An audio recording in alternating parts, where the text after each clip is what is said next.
La capitale régionale de l'extrême nord a une fois encore accueilli la caravane de la Fondation Kadji en soutien aux populations en difficulté de cette zone du pays. Plus de 1500 bénéficiaires des dons venant des localités de Kougui et Igawa dans le département du Mayo-Sava ont bénéficié de la solidarité camerounaise. Le sourire sur les lèvres et l'émotion sur les visages des récipiendaires traduisent à l'envi le bonheur de ces derniers. Très content de la fondation Kadji de Fosso qui nous a offert ces dons à nos déplacés de Igawa Meme.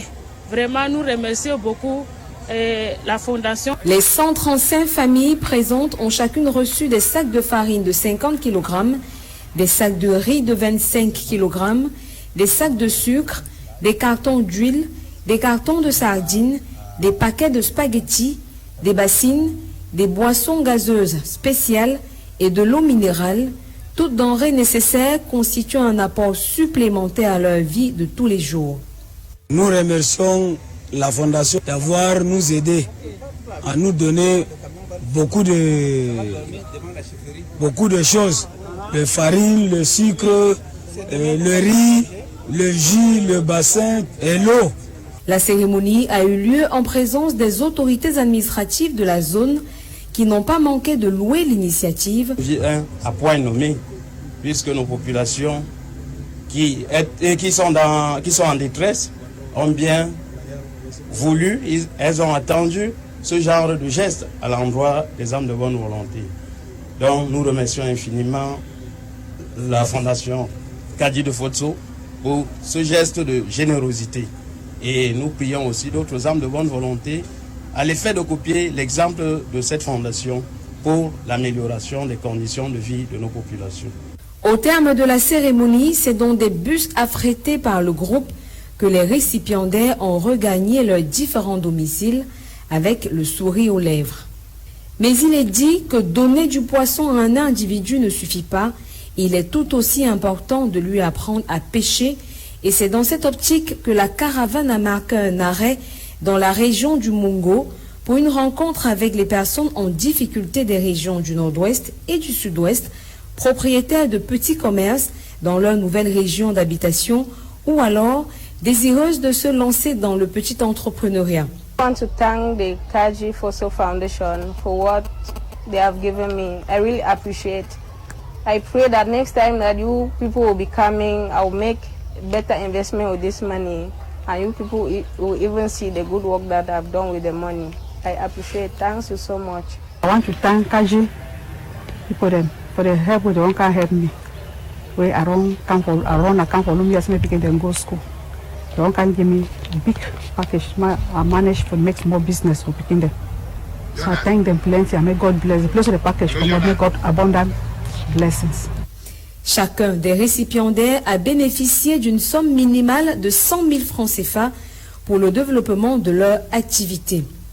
La couture, la coiffure, l'élevage, le commerce et bien d'autres sont les différents domaines répertoriés dans lesquels cette aide sera la bienvenue. Very happy with this assistance that Kadji the Fosso Foundation has given to me.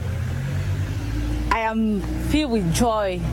At least this money will help me to continue with my snail farm so that I can put more snails in this pen that I already constructed. Thank you very much. Today, very happy with the presents presented to me by the foundation.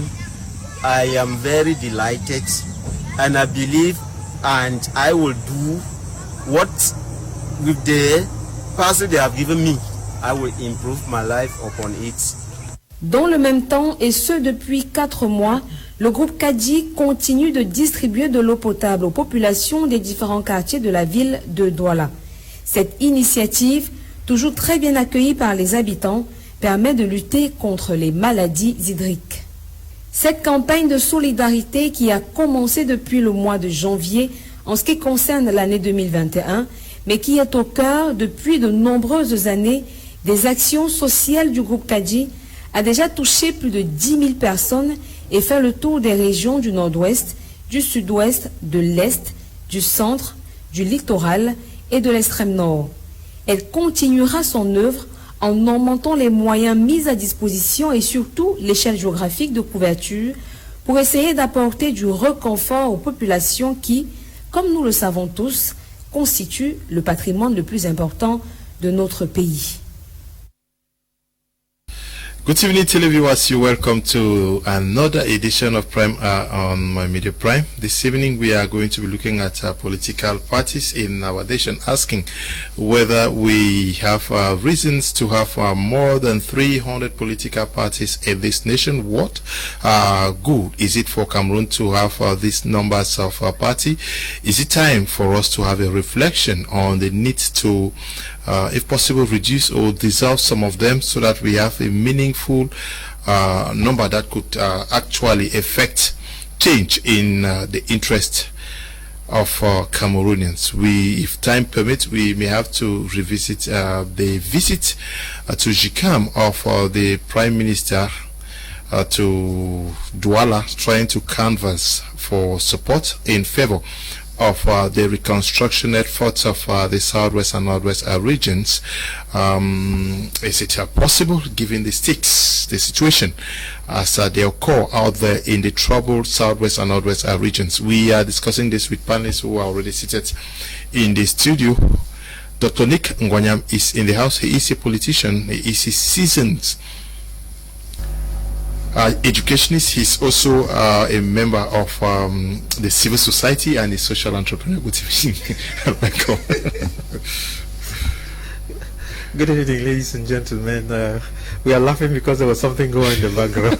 About civil society. About civil society and all that. What is the meaning of civil society? You know, we keep switching caps all over the whole place to suit our whims and caprices. An exciting topic today, and some people will say that we have 350 political parties, and that's an indication of the level of our democracy.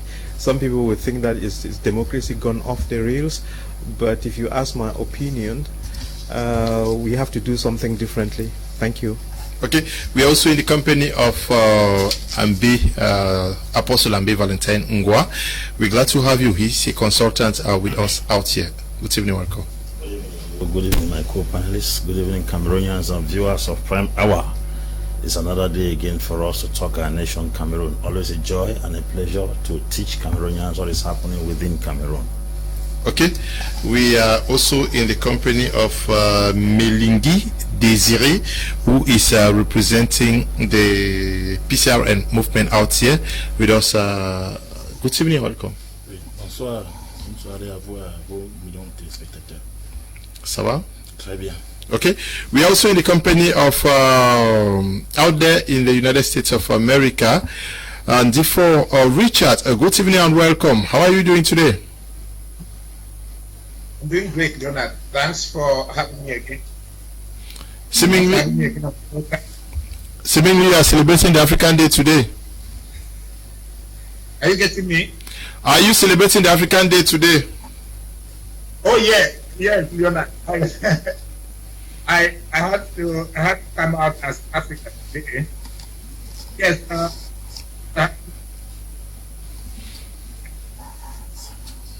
That has to do with political party on TV when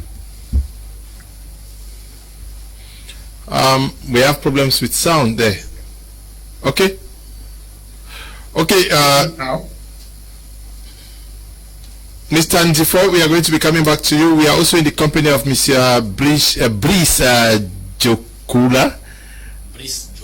Djokalo, who is representing the CRM movement of Professor Maurice Kamto.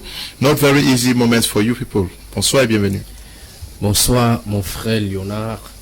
Bonsoir à tous mes co-panélistes.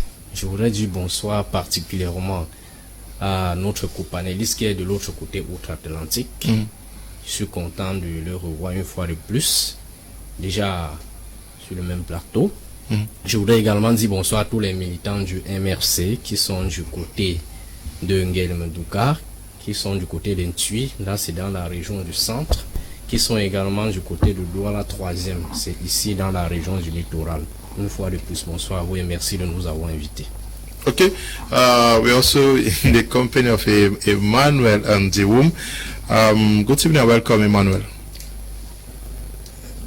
Thank you very much. Seemingly, we are, yes, Emmanuel, good evening and welcome. Yeah, thank you very much for inviting me, Mr. Leo. I'm happy to be on the same platform with our fine brains this evening. And I hope our topics that we have tonight will edify our viewers. Okay, very charged platform this evening out here. Since we are talking about political parties, we thought it important to bring them to talk for themselves. I don't know whether I should start with you. Yes, but you are also a member of a political party, no? Dr. Nick Ngwanyam, you're a militant of the ruling CPDM party. Yes, what should, yeah. I didn't come here under that cover, but I have what I have to say as far as all these many political parties are concerned. Okay. You know, before we started, I was asking Apostle Ambe off camera whether he knows any country in the world with 350 political parties. He said no, but of course he shocked me when he said that America has about 100 political parties. You know. So in reality, and they can have 100 political parties. Why not? There are 280 million of them, but we are just a handful here with 300 political parties. That's why you tend to see a lot of hate speech. That's why we are not going anywhere. And when it comes to corruption, we are the first. When it comes to number of political parties, we are the first. And we think our democracy is advancing just by counting political parties, but that's not the reality. So I think something ought to be done, and like I have said before, which we'll be coming to, you know, we are going through a transition in Cameroon, and there's going to be a true and genuine dialogue. There's going to be reconciliation, and there's going to be unity, and there's going to be some paradigm shift, especially in the CPD, and when that happens, all the other political parties will have to shift, or something will happen to them. Okay, Apostle Ambe Valentine Ngwa, let's look at the creation. What should motivate the creation of a political party? And when you look at what is happening in Cameroon, do you think that the motivations are right? Desperation is a word. Okay. Desperation is a word for the creation of many political parties. I was listening to the political leader today, Mrs. Celestin Germain, on Entretien Avec, and he was asked a question that why did he choose to create a party with so many political parties in Cameroon? The response was that all the other political parties have failed. He has come to correct the error of all the failed political parties. And I was watching the program, my daughter started laughing and saying that this man must be the Messiah that God has sent to save Cameroon. I said, yes, he has to die on the cross like Jesus Christ and share his blood for Cameroon to be safe. The truth is, hunger, desperation, and frustration is the reason for many political parties in Cameroon. And also pride and greed. If at all we actually intend to change Cameroon, you go and find out that in those 317 political parties, almost 200 of them have the same memorandum. Federation. You find only slight differences in their constitution, but you discover that the primary objective is to have federation. Why would 200 parties that have the same ideology be created? Why not sum up all the parties that believe in federation to come under one banner, and all the parties that believe in a unitary system to come under one banner, and the ones that believe in a decentralized system to come under one banner? You will discover that we have 150 political parties that are preaching federation, if not almost 300 political parties. We have a few of them talking of a unitary system, and then a few talking about a decentralized system. Now, if at all we really wish and we intend to practice federation, it is but certain that the strength of a broom is in its numbers.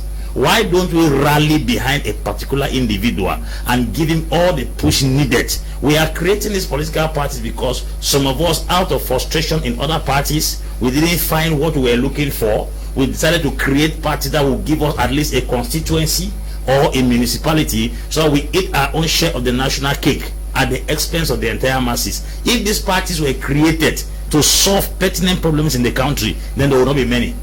If they were actually created to target what they call challenge in the country, there will not be many. I discovered that most of these political party leaders are people who have once served in other political parties, got frustrated, dissatisfied because opportunities were not given them, they decided to create their own party. At least if he catches a constituency or municipality, he will not die empty-handed. Secondly, age is fast running.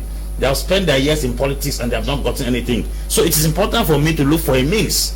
It's better I create a satellite party and pretend to be an opposition and hide under the major political party, the ruling party, so that it will give me a seat in the parliament that I will eat and satisfy myself, that it should be recorded that my years in politics were not wasted.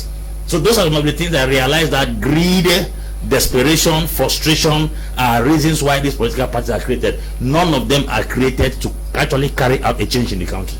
Okay, they are not created to carry out a change in a party, in the country.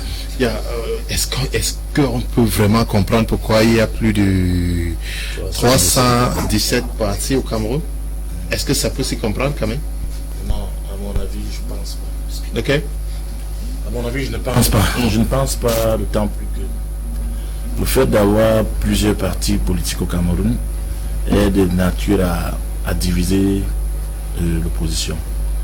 C'est-à-dire que la réalité, c'est si nous étions sous d'autres cieux, on aurait pu faire un tri, un véritable tri, pour que nous ayons vraiment des partis qui soient compétitifs, et que si vraiment l'opposition pense un jour prendre ce pouvoir, ou alors un parti de l'opposition pense prendre ce pouvoir, il est absolu qu'aujourd'hui qu'on revienne à un nombre de partis très réduit, que cela soit très très sélectif.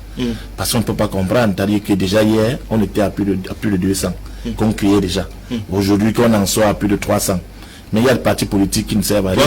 317. Oui, voilà, 317. 328. Ces partis politiques servent à quoi? Parce que là maintenant, c'est à comprendre que chaque maison aura un parti politique.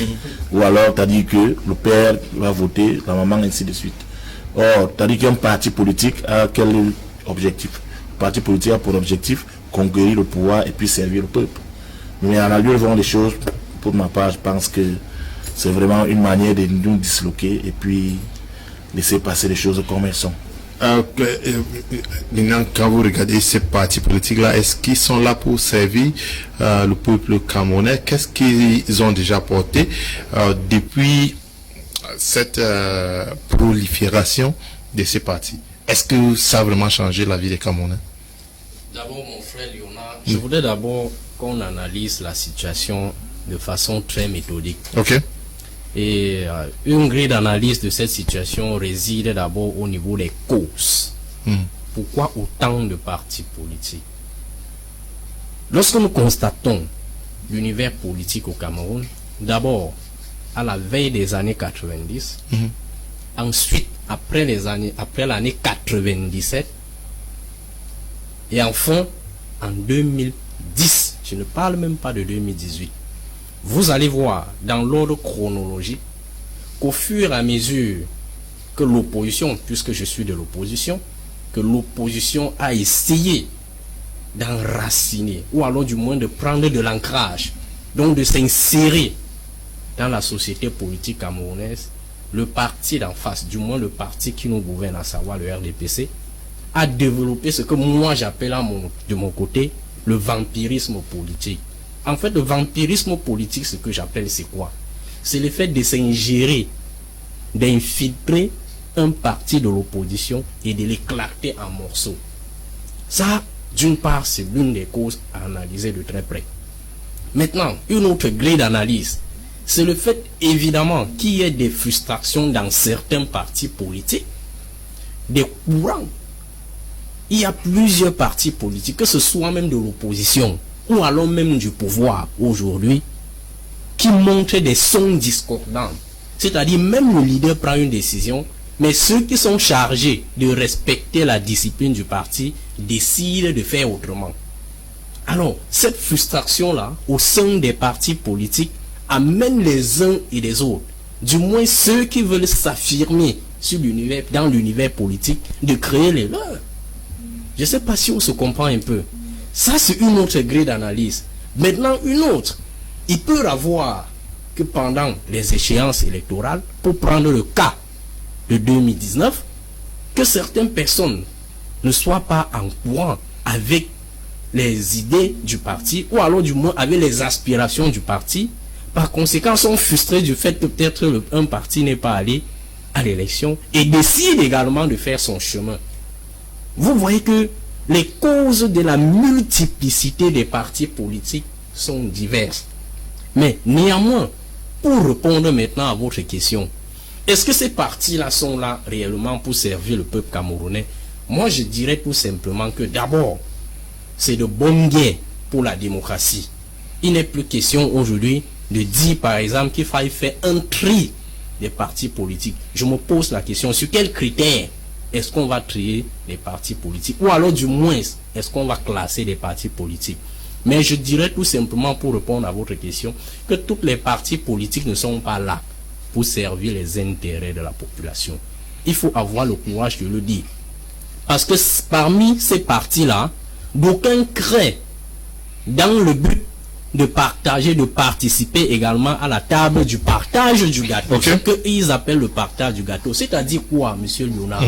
En réalité, ils voudraient qu'au moment où le parti au pouvoir, puisqu'il est l'auteur de cette division-là, forme le gouvernement, que eux-mêmes y participent. Vous avez vu dans le cas de l'élection présidentielle de 2018, où certains ont créé ce que vous appelez le G20. Okay. C'est-à-dire un regroupement, et je chute définitivement par là, un regroupement de partis politiques qui accompagnent le parti au pouvoir pour aller aux élections sous prétexte que le Cameroun est dans un état démocratique. Et pourtant, en réalité, ce sont des patates, des personnes d'une même famille. Et dans tout ça, pour finir définitivement, dans tout ça, le peuple camerounais est très sage.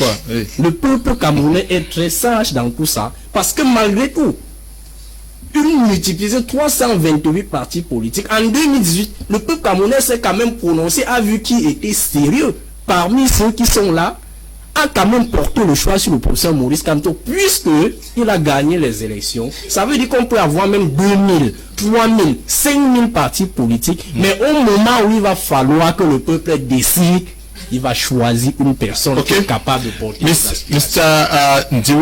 Ndiwum, now can we so many persons on the platform today.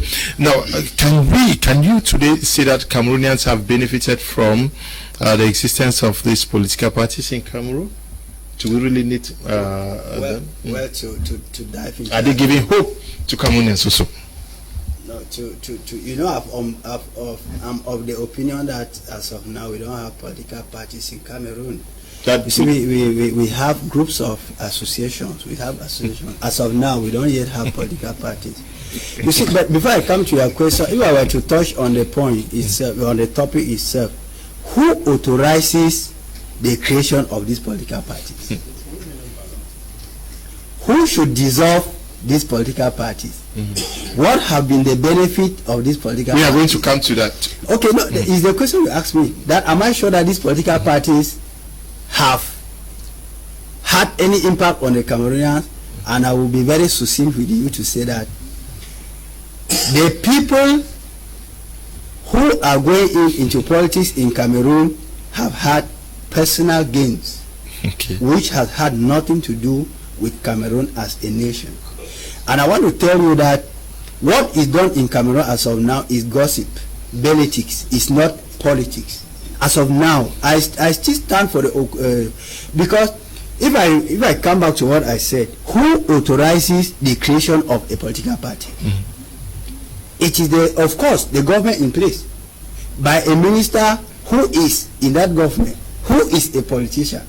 Now you see that there is a black hand in the creation of these parties. There are satellite ruling party associations intertwining with each other, so that they should use the divide and rule method for the ruling association, I call it association, for the ruling association to maintain itself there for as long as it can.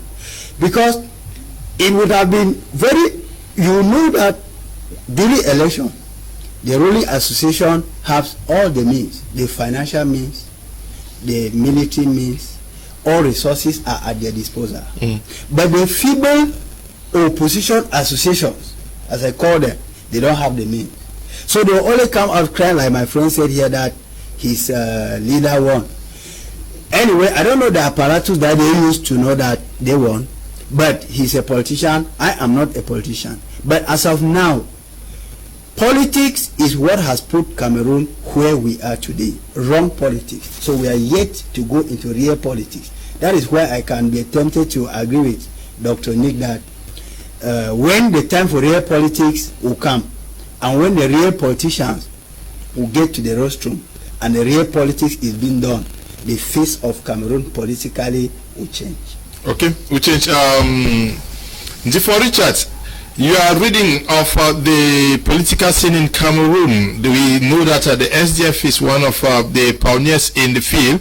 Would you have ever imagined that by 2021 we will be counting more than 317 political parties? What would have accounted for this?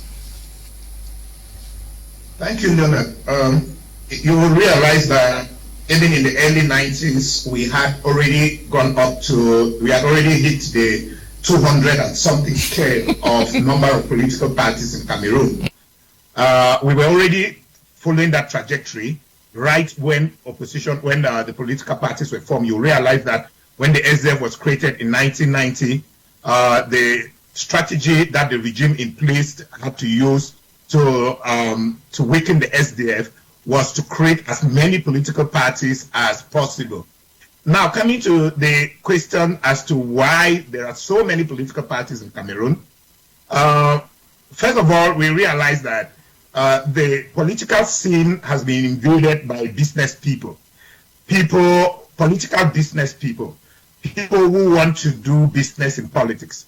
They have looked at the scene, they have studied the scene, and they have seen it to be a very lucrative business, and many of them are getting into it. I'm interested in what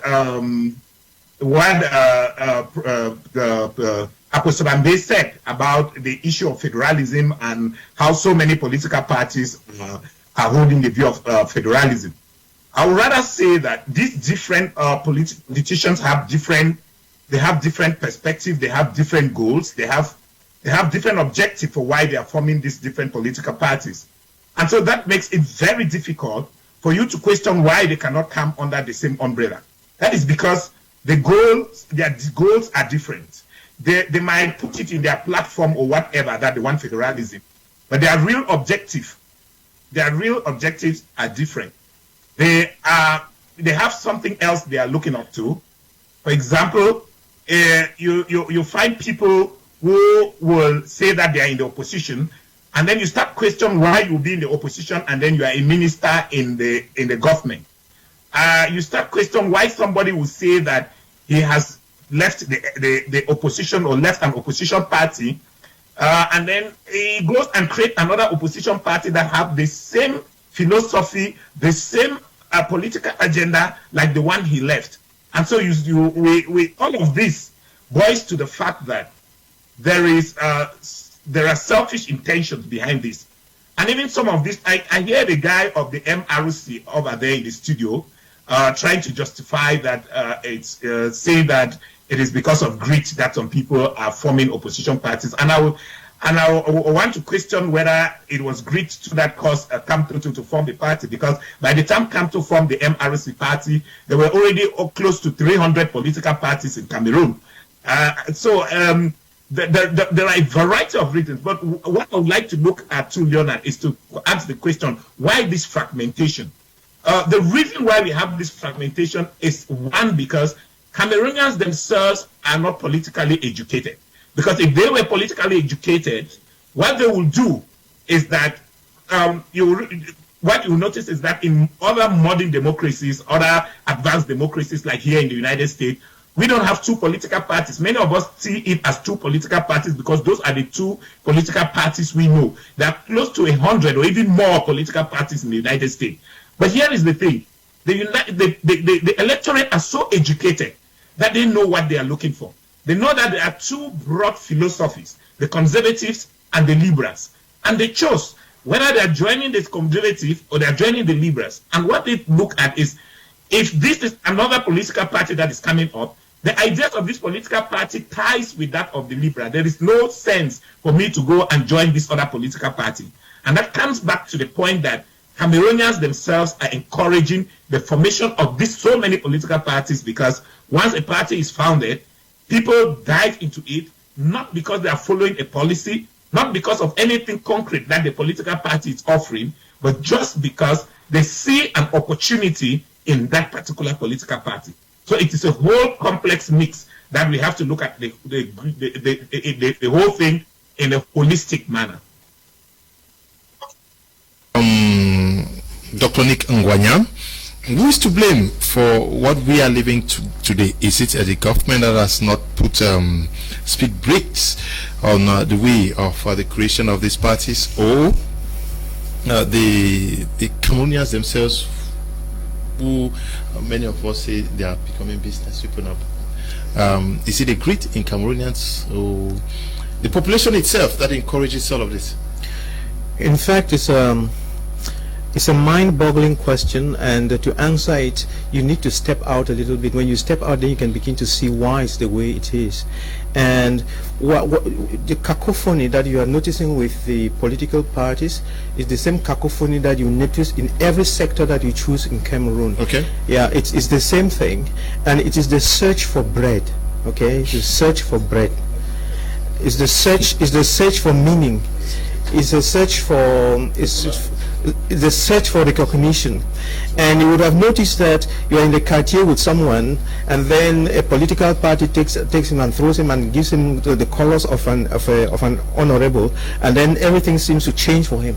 So you see people say, okay, since it was very difficult for me to create a business, I couldn't succeed in that, let me just become a politician, and then they go into it, bam, and then they bribe a few people, buy beers for a few people and make a lot of noise, praise the president. And one other thing you would have noticed, that for those who support the mainstream party, they will be praising the president a lot, not because they love the president, but just hoping that the more noise they make, they can be seen and then raised up. So at the end of the day, it's a search for bread, because our economy has failed. And you would have noticed that most people are in the civil service, or they are employed or something. The private sector is not very resilient, and a lot of people don't know how to survive in the private sector. So everybody goes. You go into the civil service, or you are not in the civil service, or you are hanging there somehow, but you hang on the coats of the president, hang on something. You just have to hang on something and shout and insult the other person, hopefully looking for a bright future, hoping that something is going to fall, and then you pick on it. So that is it. There are no real people are not driven by real goals to solve problems, and we have to correct that. People are not driven by goals to solve problems, and we've got to correct that. That is the main thing. If I say too much, I might go out of topic, but the bottom line is, it is an issue of greed, it's an issue of hunger, it's an issue of lack of jobs, and this is it. Many politicians in Cameroon, even those that are in power, they take politics for a job. That's the thing. They replace their job with politics. They take politics for a job and nothing else. But in reality, people should have jobs and be satisfied, like President Trump was. He's a successful businessman. But you go into politics because you've got something to offer, and that's why he wasn't interested in taking a salary. But here, people go there so that you can earn your 1 million francs as an MP, or there's no real conviction for going in there. And the good news, again, as I said, as we were looking at when it comes to the solution, there's a technique for killing all those parties. Okay. Apostle Ambe Valentine Ngwa, the creation or running a political party requires a lot of money, because you need to be on the field. We hear very little of them except when it's time for elections. Do people really consider the fact that they will need money to implant themselves? Have you seen efforts of most of these political parties to want to having a national representation? Oh, everybody is contented to be known in the quarters. Leo, the truth is, politics is a means to serve the people. It's not a means of livelihood. Okay. If you see it as a means of livelihood, you will create a party. If you see it as a means of serving the people, then you will not be in a haste to create a political party because you think you must serve a people by creating a political party. The purpose for politics is to serve a people. It is not a source of income nor a means of livelihood. It is a perception we have in Cameroon and most African countries that makes a lot of people enter into politics. One time I said politics is not for poor people, because a lot of them who began with certain philosophy at a certain level, they saw an amount of money they had never seen in their life, they changed their philosophies. How do you explain that a man like the present minister of delegate of justice woke up and he was an opposition party, and then within the flash of light he's with the ruling party? Is to tell you that he saw it as a means of livelihood. He did not see it as a means of serving the people. Mandela said, I have a cause I have to follow, and I have to live for that cause, and if it is possible I have to die for it. Mother Teresa said, I have a cause I have to follow, and if there is a possibility I will live for that cause, and if there is a possibility I have to die for it. Nobody of these persons in Cameroon want to die for Cameroon. All of them are looking for means to look for what to eat, and because of that it has caused them to serve under political parties that are making no strides, and once they are not making any strides they get frustrated and create their own political party. Cameroon has a population of 23 million approximately. Divided by 328 political parties, you have a ratio of about 712,000 people in each political party. Let's distribute it in the capacity. Now there are parties that are not even having an office. They are in bags. The registration and everything is in a bag. They don't have an executive bureau. They don't have any council. They don't have any councillor. They don't have any municipality they belong to. Those parties are parties that are looking for opportunity.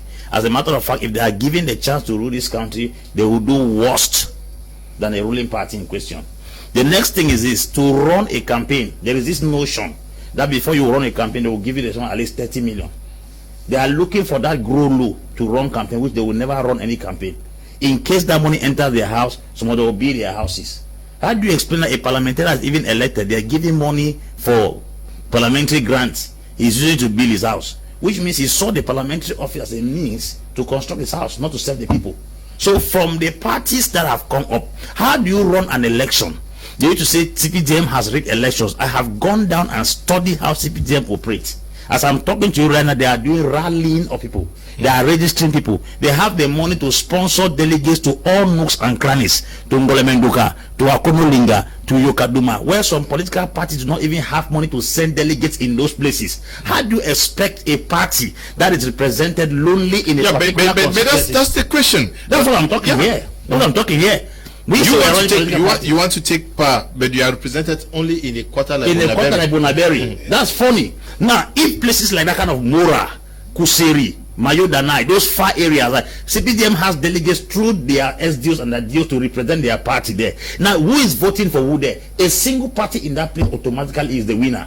So if they assemble most of the places where all the political parties have not been able to reach, do you think that you will get up because you won Bonaberi 4? You won Douala 5, and you see you won the whole of Cameroon? Politics entails cost. It needs money. So if a party gets up and say they won the elections, how did you win the elections? In which places? Can you ascertain statistics? Do you even have delegates in some places like Ambangbe in Betwa? There are some places in Betwa where you don't even have delegates to go there. But the government is represented in all the regions in Cameroon, in all the divisions in Cameroon. That is what we talk about the game of politics. So if you say they are stealing votes, are they stealing votes only in your Bonaberi? Because there are parties that do not even have representative in Furawa, Ben Akuma, Ben Ade, Ben Awuru. They don't have them.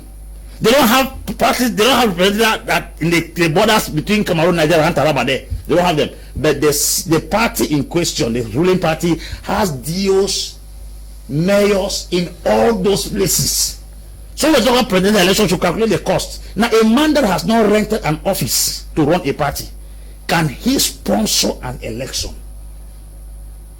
You discover that people are looking for particular constituencies to look for money and eat. I have calculated it very well. It will take a heavyweight party. That's why all these broken parties here and there should assemble first their resources, not even their members.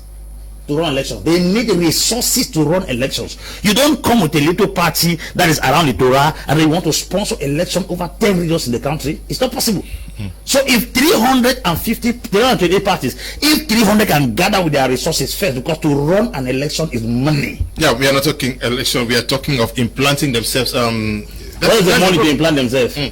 Where is the money? It starts with the implantation. Once you are not implanted, how do you come and come? You only visit them on the election. That's what I'm telling them, because they don't have money to run the parties. They should not claim that they won election in places that they never had representative there. Ok. Oui. Où est tout ça? Est-ce que c'est le gouvernement qui a fauché ou c'est les Camerounais qui n'ont pas aussi pris la peine de regarder, sillonner et savoir qui peut valablement les représenter, parce que ça se crée parce qu'ils se disent que les gens vont adhérer. Ça dépend. C'est-à-dire que en réalité, est-ce qu'il est du ressort du gouvernement de choisir qui doit avoir un parti? C'est pas le gouvernement qui choisit qui doit avoir un parti. Okay. C'est-à-dire que mais maintenant, le tri lui se fait au niveau des populations, au niveau du peuple. C'est-à-dire que tout le monde peut se permettre de créer un parti. Mais quelle adhésion aura ce parti? C'est ça le plus difficile. C'est-à-dire que, comme je l'ai dit tantôt, nous pouvons avoir chacun son parti politique, mais sauf que nous allons avoir combien de militants? C'est vrai qu'il y a des partis qui ont pour vocation un arrondissement, un département ou voire même une région.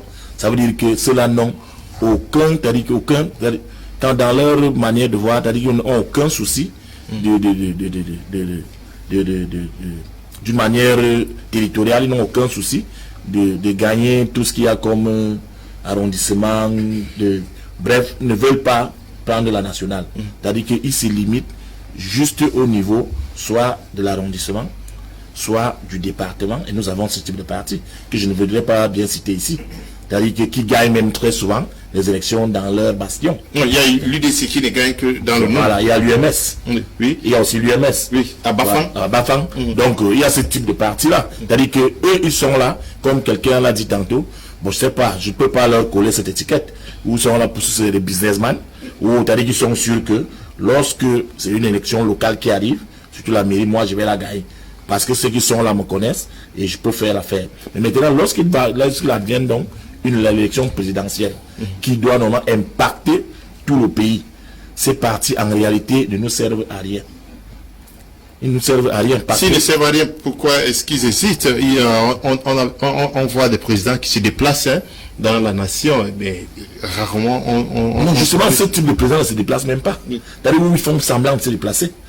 C'est-à-dire vous n'allez jamais, parce que moi, pendant la campagne de la dernière présidentielle, il y a dit que je ne sais pas si l'UDC a fait la campagne, par exemple, dans l'Équipe, où je suis natif.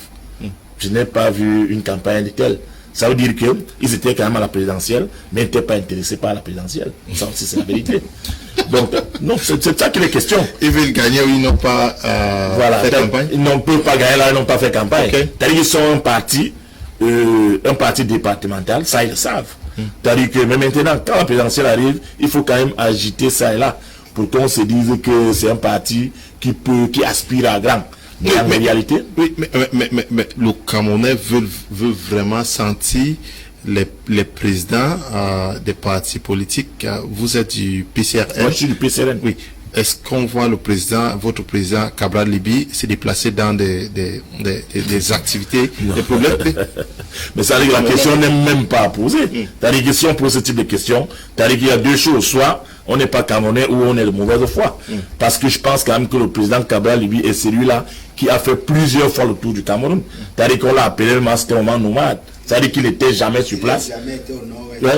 Il a déjà été au nord-ouest. Il a été à Batibo pendant que crépitaient les arbres. Oui. Donc, il est même au sol d'ailleurs. C'est-à-dire que ça, il faut le reconnaître ici. Donc, lorsqu'il faut parler de Cabral Libi, vraiment, penser que quelqu'un veut conquérir ce pays, c'est Cabral Libi qui veut conquérir ce pays. Je ne suis pas sûr c'est Cabral Libi qui veut conquérir ce pays. Je ne suis pas sûr si les militants du MRC vont vous considérer cela. Mais est-ce que, d'après ce qu'il dit, il y a des partis politiques et les présidents qui se battent quand même. Il y a certains qu'on ne connaît même pas. Hein. On parle de 328 partis. C'est pas les noms, je ne sais pas où ils hésitent. Oui. Mais est-ce qu'il ne faut pas aussi penser à, bannir ces partis-là, parce que l'utilité d'avoir des partis qui ne se prononcent jamais, qui ne se déplacent jamais, qui ne font pratiquement rien? Léonard, nous sommes à l'ère de la démocratie. Okay. Nous ne sommes plus à l'ère de la dictature. Okay. Comme je disais tantôt, vous pouvez créer 4000 partis politiques. Si vous n'avez pas les capacités d'implanter votre parti à travers le territoire, si vous n'avez pas un projet de société, une idéologie qui fédère la majorité de la population, vous êtes destiné à mourir tout seul. Ça dit quoi? Au moment où il y a des échéances électorales, telles que les copanélistes viennent tantôt de dire, il faut avoir suffisamment de moyens pour pouvoir vendre le projet politique dont vous avez. C'est une réalité. Si vous n'en avez pas, ça devient tout à fait compliqué. Vous avez posé une question à savoir tout à l'heure. Est-ce que le gouvernement n'a pas une responsabilité dans cette affaire? Il faut le dire de façon claire et technique, sans toutefois être de l'opposition, sans toutefois masquer la casquette de quoi que ce soit. Il y a un problème de caution. Il y a également un problème de financement des partis politiques. Il faut également que vous sachiez que la loi prévoit le financement des partis politiques. Et ce financement des partis politiques-là amène les uns et les autres à créer des partis où vous verrez qu'à l'intérieur, il n'y a que des militants, des membres de sa famille. Pourquoi est-ce que le gouvernement ne peut pas recadrer ce financement, ne peut pas définir un critère de financement de ces partis politiques? Ça, c'est d'une part. Maintenant, d'autre part, il y a également le financement des campagnes électorales lors des échéances, qui est également l'œuvre du gouvernement. C'est-à-dire quoi de façon claire? Au moment où il y a élection, chaque parti politique a droit à une quote-part pour financer ses activités, notamment la campagne. Maintenant, si le gouvernement était un gouvernement sérieux, pour me répéter, il devait nous présenter quel est le bilan de ces financements. Parce qu'en retour, on vous exige, la loi exige un quota que vous devez avoir lors de cette élection. Si vous ne parvenez pas à avoir ce quota, vous êtes condamné à rembourser les financements que vous avez reçus. Mais la question qu'un citoyen camerounais devrait se poser aujourd'hui, après chaque élection, est-ce que le gouvernement a rendu le bilan public dans lequel il est détaillé? Voici les partis politiques qui ont atteint le quota, qui ont droit à la dernière partie de cet argent, ou alors du moins qui ne doivent pas rembourser. C'est ça le gros problème. Mais sauf que le gouvernement à ce moment ne fait pas ce bilan. Ne fait pas ce bilan. Et c'est là où il y a un grave problème qui se passe. Et c'est la raison pour laquelle les copanélistes vont dire ici que les hommes politiques en réalité sont des businessmen politiques. Mais si ils deviennent les businessmen, quelle est l'utilité de leur existence? Pourquoi ne pas faire de telle sorte que la plupart soient, je sais pas. En réalité, leurs résistances peuvent être utiles d'une part et inutiles d'autre part. Il faut être sincère, parce que le parti politique qui respecte effectivement quel est son rôle, qui joue son rôle, on peut avoir également un pays bien développé. Il faut le dire, parce que le parti politique est également là, du moins ceux de l'opposition, pour ramener ceux qui travaillent, ceux qui sont au pouvoir. Voilà à quel niveau vous avez fauché. Monsieur Brice, vous avez parlé. Il y a au moins 328 partis politiques au Cameroun. Est-ce que vous connaissez au moins 200 de ces partis, vous connaissez leurs présidents, vous connaissez ce qu'ils font dans le pays? Bon, il faut être honnête pour dire qu'il y en a même que nous ne connaissons même pas. S'il faut juste aller dans le site du ministère de l'administration territoriale pour découvrir un certain parti politique qui ont même été créés depuis 93-92. Pour répondre facilement à votre question, c'est pour dire que si certains partis politiques jouaient essentiellement leur rôle, le Cameroun devrait bouger. Vous avez connu l'affaire Mouchipo, les aînés qui sont ici sur le plateau le savent. C'est un parti politique de l'opposition qui avait déclenché cette affaire. Pourquoi vous n'appelez pas le nom, le SDF? Je dis, aujourd'hui, vous voyez un autre parti politique de l'opposition vient encore accentuer encore une autre affaire de corruption. Aujourd'hui, le MRC est en train de travailler pour montrer à la face de tous les Camerounais qu'en réalité nous sommes dans une dictature et que les droits des citoyens ne sont pas respectés. Ça c'était d'une part pour chuter définitivement Léonard. Pour dire que si les partis politiques, du moins ces 328 partis politiques faisaient exactement le travail, du moins sur le plan des droits de l'homme, c'est que ce qu'on a vécu à Bamenda, on n'aurait pas dû le vivre. Parce qu'ils devaient dénoncer la gravité des situations. Mais contrairement, il y en a que nous, au MRC, au moment où nous dénonçons, ils nous disent que non, on peut aller à une élection. Une élection, il faut voter sur le plan local, mais on décide de l'organiser. Combien de personnes ont voté dans le nord et dans le sud-ouest? Et combien de partis politiques ont dénoncé le fait? Ok, oui, c'est la question qu'il faut poser.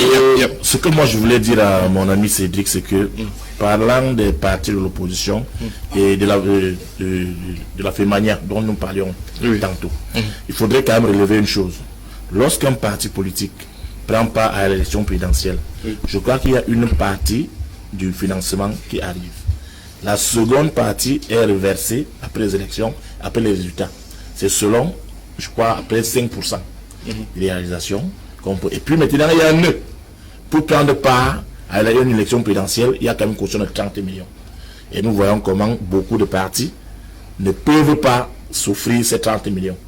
Bon, maintenant, lorsqu'il faut venir maintenant aux élections locales, maintenant, il y a la caution.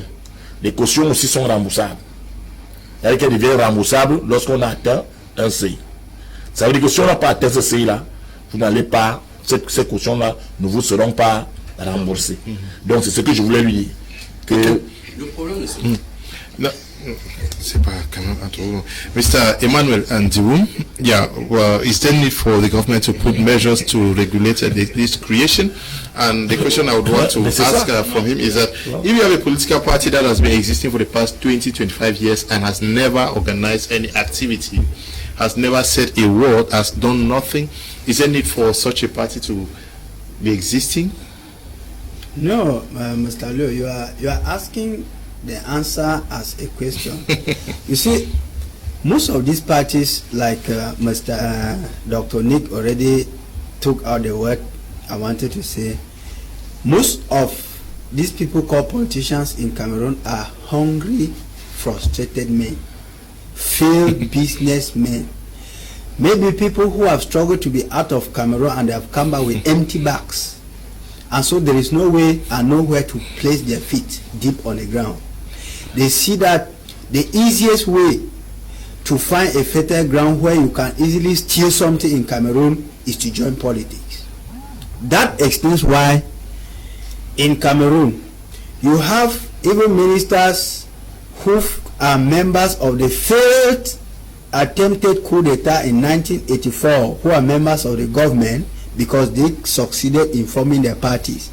That explains why in Cameroon all these political parties you are getting, the politicians are only known on TV platform.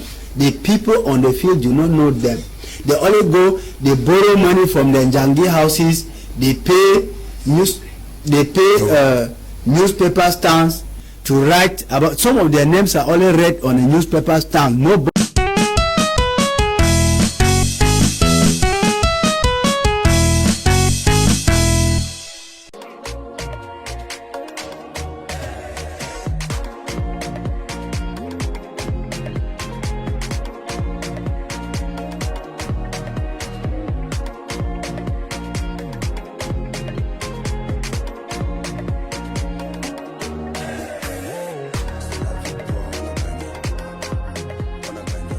Together, let's celebrate football non-stop for 50 days with the UEFA European League, UEFA Champions League finals. And from the 11th June onwards, you can watch the UEFA Euro 2020 in full live and in HD, commented on by our best experts on the Canal Plus Sports channels. And right now, the HD decoder is only 5,000 francs from the Access formula. Hurry to take advantage of it now.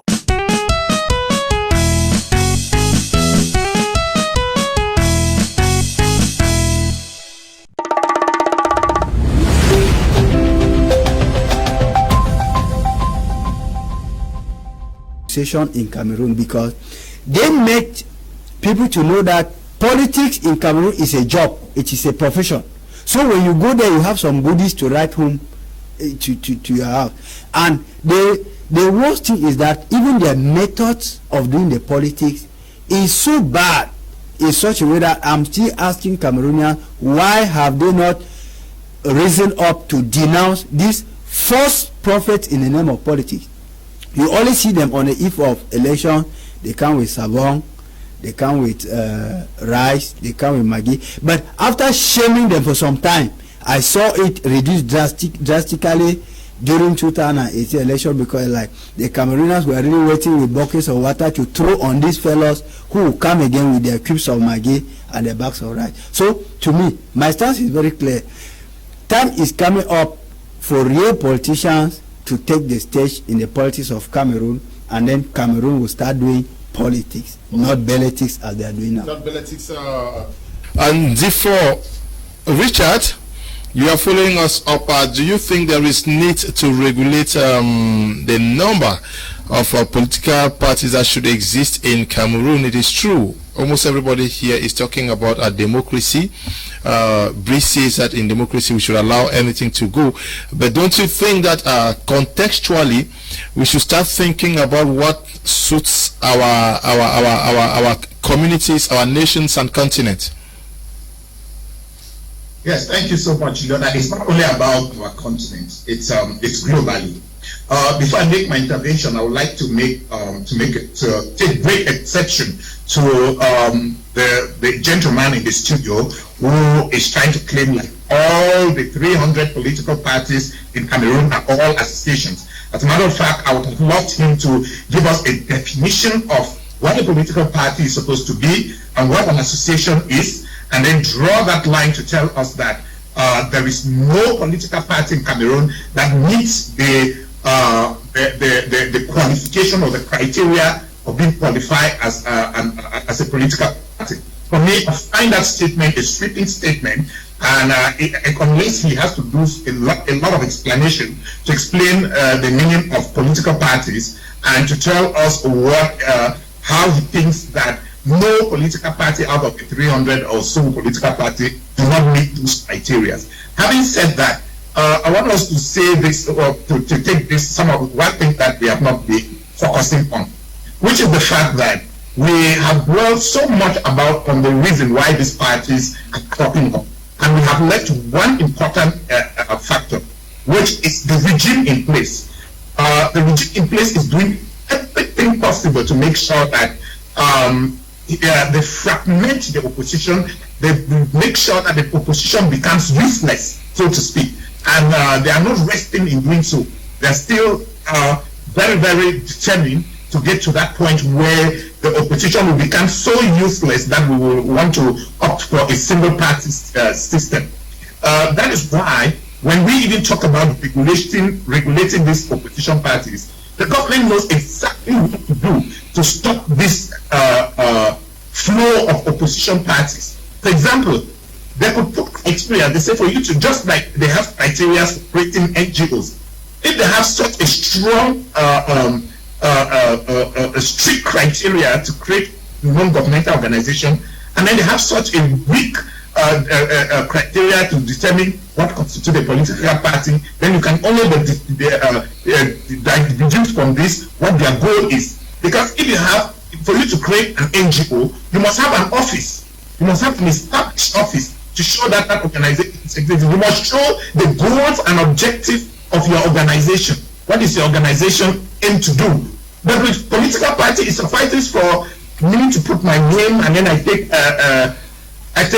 Apostle Ambe and put as maybe the president, and then I put a secretary general and whatsoever, and I submit my file, and it goes through smoothly. So it is easier to create political parties than to create non-governmental organizations in Cameroon. And the purpose of this is because the government wants to fragment the opposition.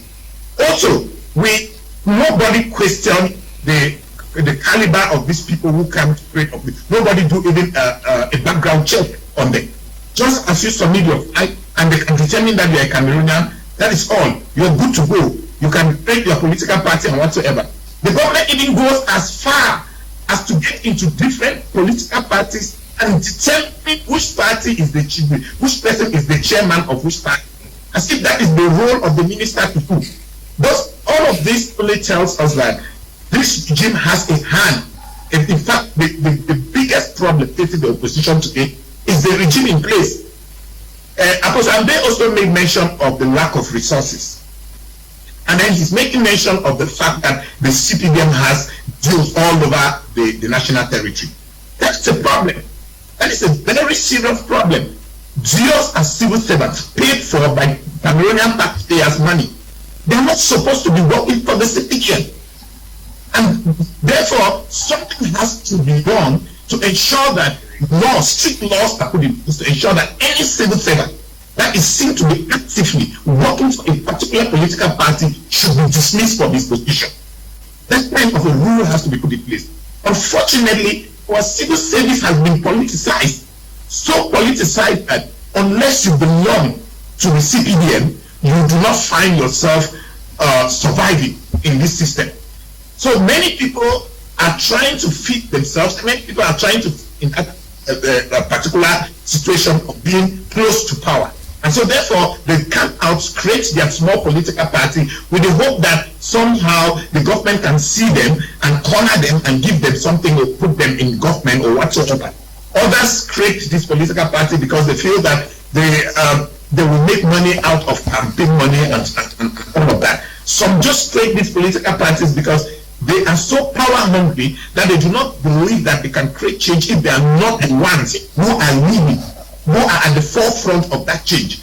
Otherwise, the people who create political parties and they have the same. Let me just say this quickly, Leonard. In 2011, when we had the presidential election, I had the opportunity to speak with three key candidates. I spoke with Ayapo Adine, I spoke with Kawala, and I spoke with Ben Muna. And I asked them the question, all of them were preaching federalism. And I asked them the question, if all of you are talking about federalism, the SDF is talking about federalism, and all of you, why don't you just rally behind one candidate and submit that candidate? And let me tell you what each of them told me. Ben Muna said his brand of federalism is quite different from the one that the SDF is preaching and from the one that the others are preaching. Kawala said the mobilizing ability that she has, all the other people do not have kind of mobilizing ability. Ayapo said he has all the experience of being a Supreme Court judge, having worked in Parliament, and that it is only the executive position he has not occupied, and that he sees himself as the only qualified person who can handle that position. So you see, all of this center around one thing, and all these ideas and these experiences that they have. I wonder why they could not carry all of these mobilizing skills and experience that they have and rally it behind one person and put the person through if their goal is really to fight for the interests of Cameroonians. So all of this boils down to one thing: self-interest. Okay, self-interest is the problem. Hello, good evening, Mr. Kum Leonard. This is Elvis Mbi writing from Yaoundé. The over 300 political parties in Cameroon is just a distraction. In my opinion, the problem of this country is not political parties. The competent authorities issuing the authorization for numerous parties has an agenda different from what the parties themselves know. What is existing in Cameroon, like democracy, is what we call pseudo-democracy. For over 40 years, the opposition has succeeded to do nothing in changing the political narrative of this country. Okay, not Cameroon needs to go back to the drawing board. We need to re-strategize because our problem is not political parties but a constitution and institution. Not even MRC can solve Cameroon's problem without going back to the drawing board. Elvis writing from Yaoundé there. Good evening to you. Good evening, Mr. Liu and the entire panelists. It's nice seeing Mr. Ndifor Richard, my history teacher in Form 1. Again, after a very long time, courage all of you for the great job you are doing. Sign, Fabian. Good evening to you, Fabian. Greetings, Mr. Leo.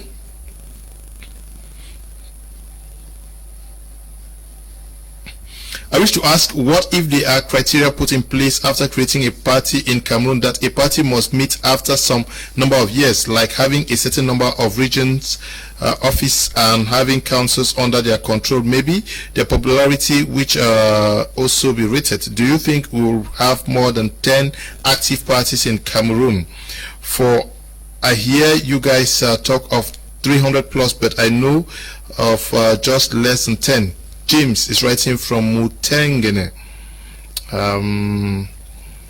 Hello, good evening to all in the panel, in the studio. I just wish to upload Apostle Ambe for that briefing of party capacity and localization and investiture all over the national territory. He is spoken my mind. Kudos. I am GM Marinus Amungwa. Good evening to you, Mr. Amungwa. Good evening, Mr. Leo. Multiple parties are the reasons why we are suffering today in Cameroon. We want only 2 parties in Cameroon. Papa Oyoyo is writing from Douala. Good evening, Mr. Leo. I'm enjoying the program. Keep it up. Ebai Clovis watching from Dubai. Good evening, Mr. Liu, and to all the panelists following the program. Apostle Ambe, you've said it all. The multiple political parties are all out for their stomachs. All these mushroom political parties should be dissolved. Daisy is writing from Kumba. Good evening to you, Daisy. Good evening, Mr. Liu, and all the panelists. I love the program. Mr. Liu, the numbers of political parties in Cameroon are so numerous, like the numbers of churches, of which the end result is to satisfy their desire. Greetings to my role model, Apostle Ambe, and Dr. Nick. Good evening. I'm Dave from Noni. I wish to raise concern about the numerous French speakers in the panel. Okay, please, this is an English program. Okay, yes, Cameroon is bilingual. We have to receive everybody, please. Good evening, Mr. Liu and co. I'm really enjoying your program. Please, your voices are coming before action. Please, can okay. Jomo Nevi writing from Yaoundé. Greetings to you, Mr. Liu, and the crew on board. Particular greetings to Dr. Nick and Apostle Ambe. I'm Samba from Tombel. To my view, let's come out with 2 main political parties, the ruling and the strong opposition party that will oppose the ruling party. That is my humble opinion. Good evening, Mr. Liu, Dr. Nick, Apostle Ambe, and the rest of the panelists in the studio. Special regards to the fervent viewers of this wonderful program, like my darling wife Wala, Javelin, Ghana, Gideon, and others. I don't really think we have any political party in Cameroon apart from the CPDM party. We have what we have are just fast men and women using business strategy to grab their own part of the national cake through the gathering in the name of political parties. Derek Wala is writing from Chang. Good evening to you, Derek. This one says the real gain of over 300 political parties in Cameroon is to make sure they eat their own share of the national cake. Dr. Nick said it the last time that they should dissolve those things they are creating in the quarters called political parties and put just one opposition political party system like that of America, and we are going to build a great nation. Albert is writing from Douala.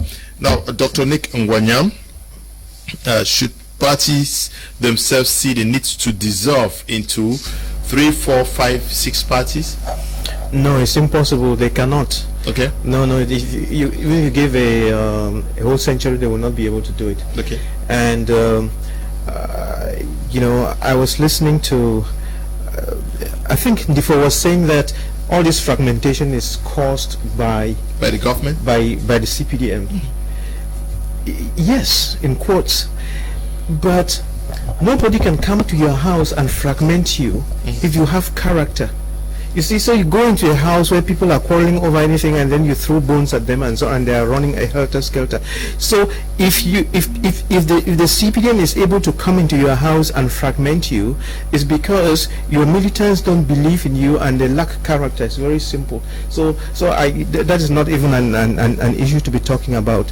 Now, back to your question, you're wondering whether the opposition parties themselves should not agree on that unity. It's impossible, and this is what is going to happen for those parties to come together. They will not come together because they like each other. Something is going to happen, and the carpet will be drawn from under their feet, and they will be obliged to look at each other in the face, and that's when they will be forced to fuse together. Many will just disappear into thin air. Then the few who are left there will be forced to come together, but unfortunately they will find it very difficult to get a leader amongst themselves, and that quarrel will go on for a long time. And if you ask me how is it going to happen, it's not going to happen because the CPDM wants it. It's not going to happen because the MRC wants it or because PCRN wants it. It's going to happen because we are in a dynamic environment and things are happening. And yesterday, or was it Monday, I told all of us that the theft of COVID-19 money was a blessing for Cameroon. The fact that a lot of ministers and many other subordinate staff, they stole COVID money, that theft is what is going to save Cameroon. It's going to cleanse a lot of the management problems in Cameroon, because we've all agreed before that the major problem in Cameroon is the bad governance. Even when you are seeing the war in the northwest and southwest, it's a product of the bad governance. So what exactly is going to happen?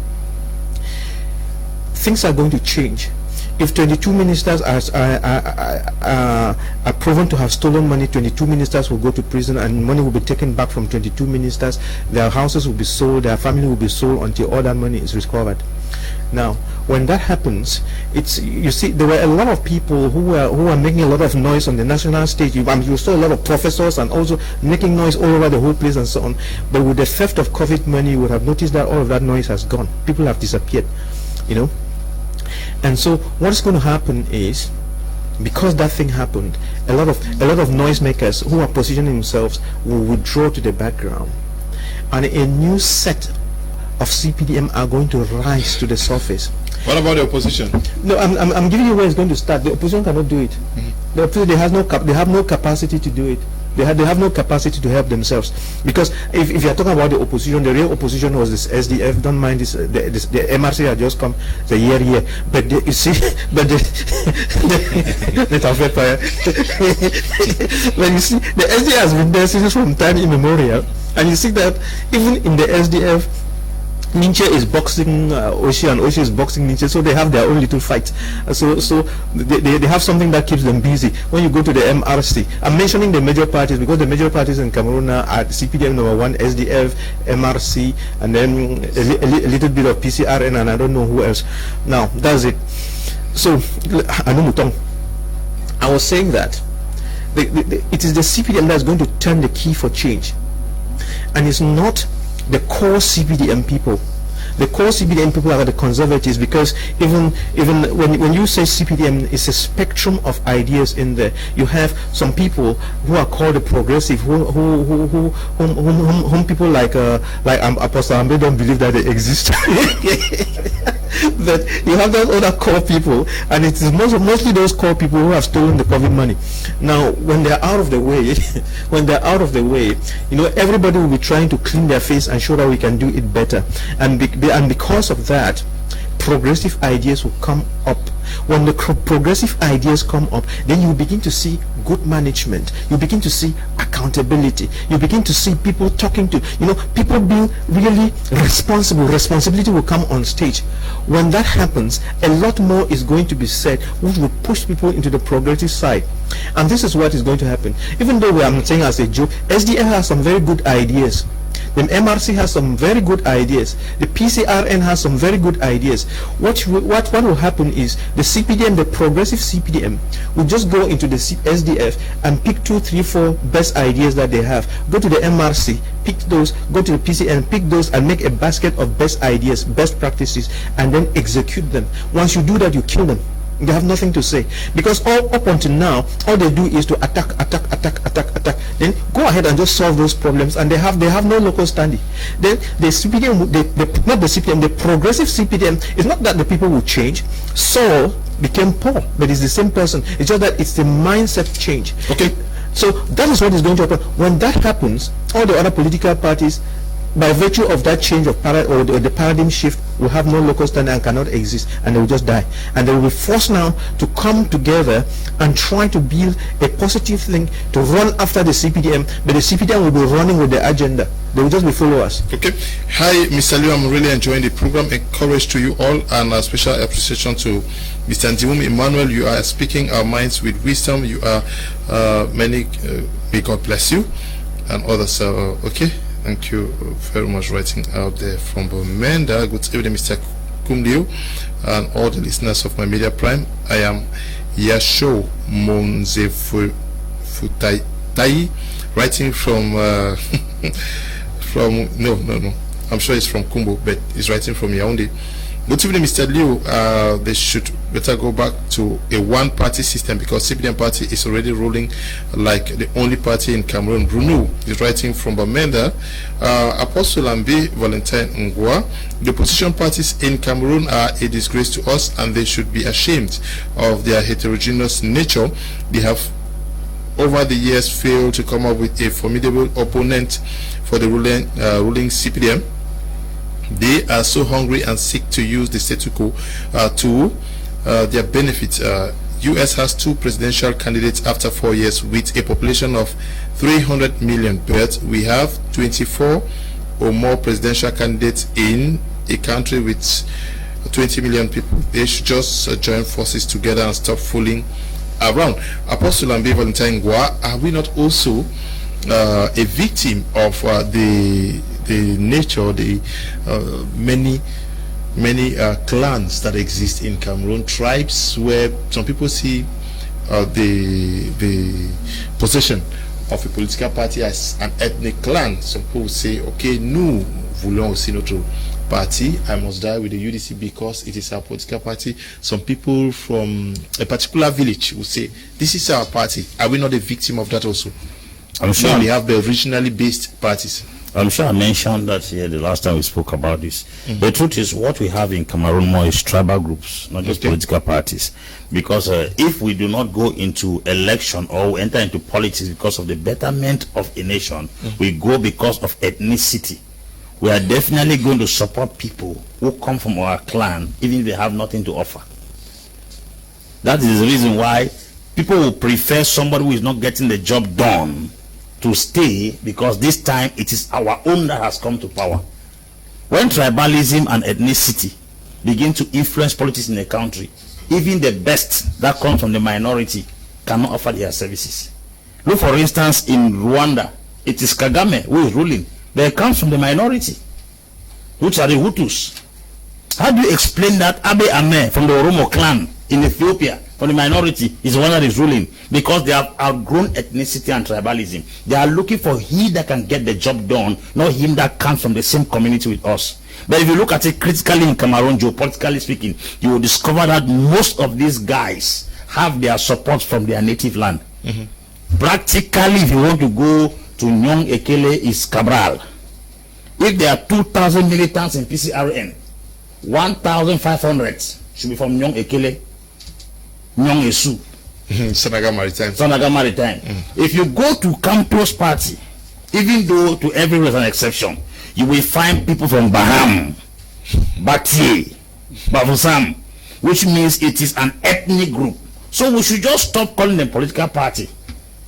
We should call them ethnic gathering. We should stop politics in Cameroon and start tribal wars as we used to do in those days.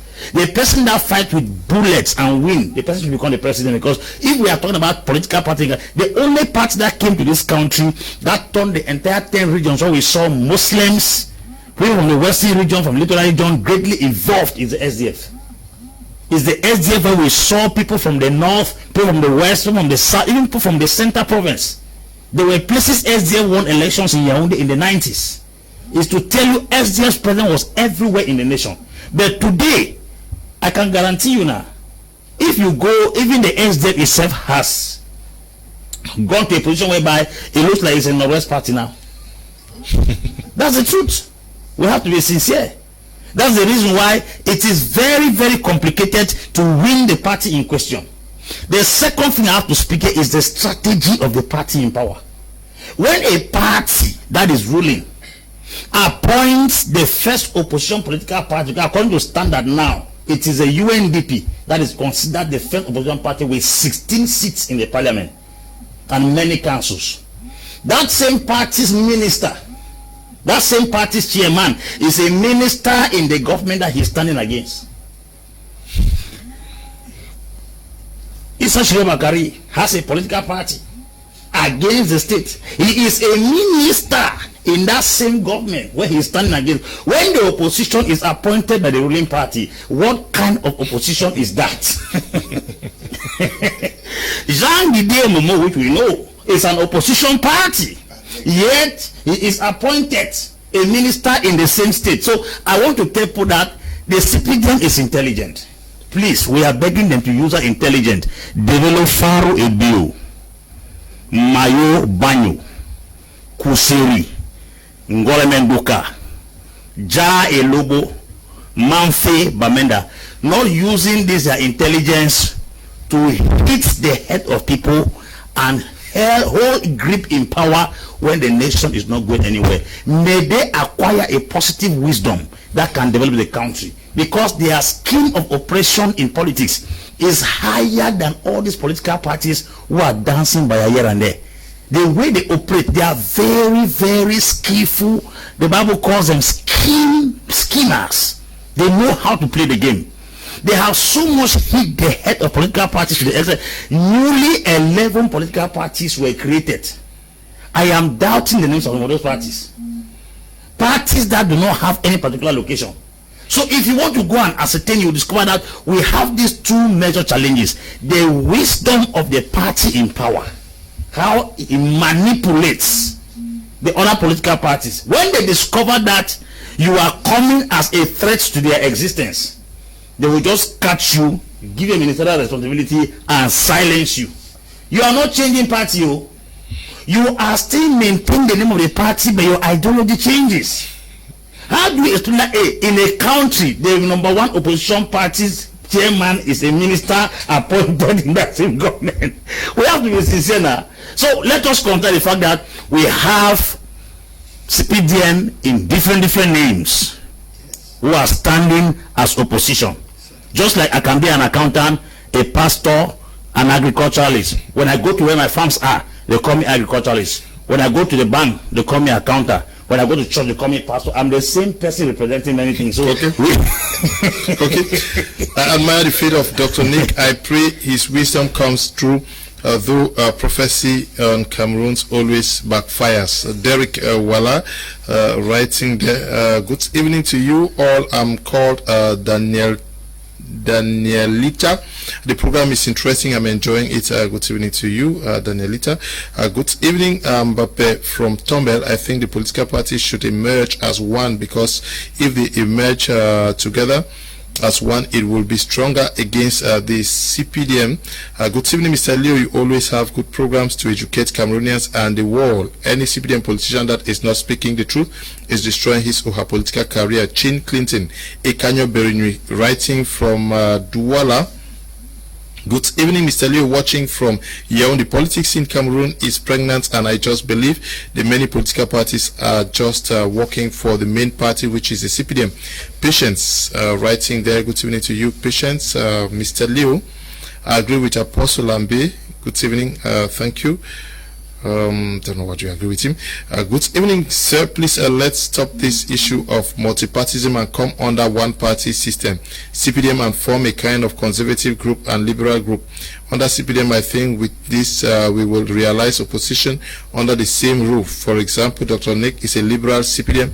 I would like to follow him under CPDM. Agbo is writing from Manfe. Wow, Dr. Nick, you're already having militants there in the CPDM. Ok,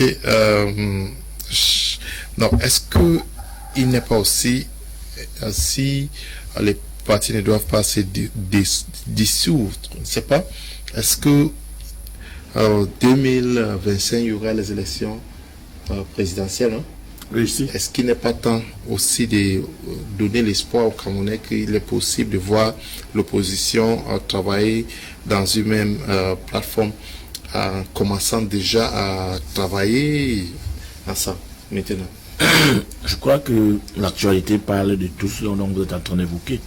Il y a 3 semaines environ, on a vu quand même certains visages, véritables visages de l'opposition vouloir se mettre ensemble. C'est vrai que après cette réunion-là, les gens d'en face ne nous ont pas laissé tranquilles. Donc voilà pourquoi moi je suis en train de... Je pense quand même que parlant d'une convergence vers le groupe, cela est possible, même si après un moment il y a des gens qu'on va tirer de gauche à droite pour essayer de disloquer le groupe. C'est souvent arrivé, c'est-à-dire que à la dernière élection, c'est-à-dire que j'ai en mémoire, c'est-à-dire que l'union qui a failli être créée, je dis bien qui a failli être créée, mais comme c'est souvent le cas, c'est à la dernière minute où tout le monde essaie de voir plus clair. Parce qu'au Nigeria, pour que Buhari arrive au pouvoir, ils ont créé la plateforme de coalition, je crois, 2 ou 3 ans avant. Est-ce qu'il n'est pas temps d'envisager cela? Oui, avec le but.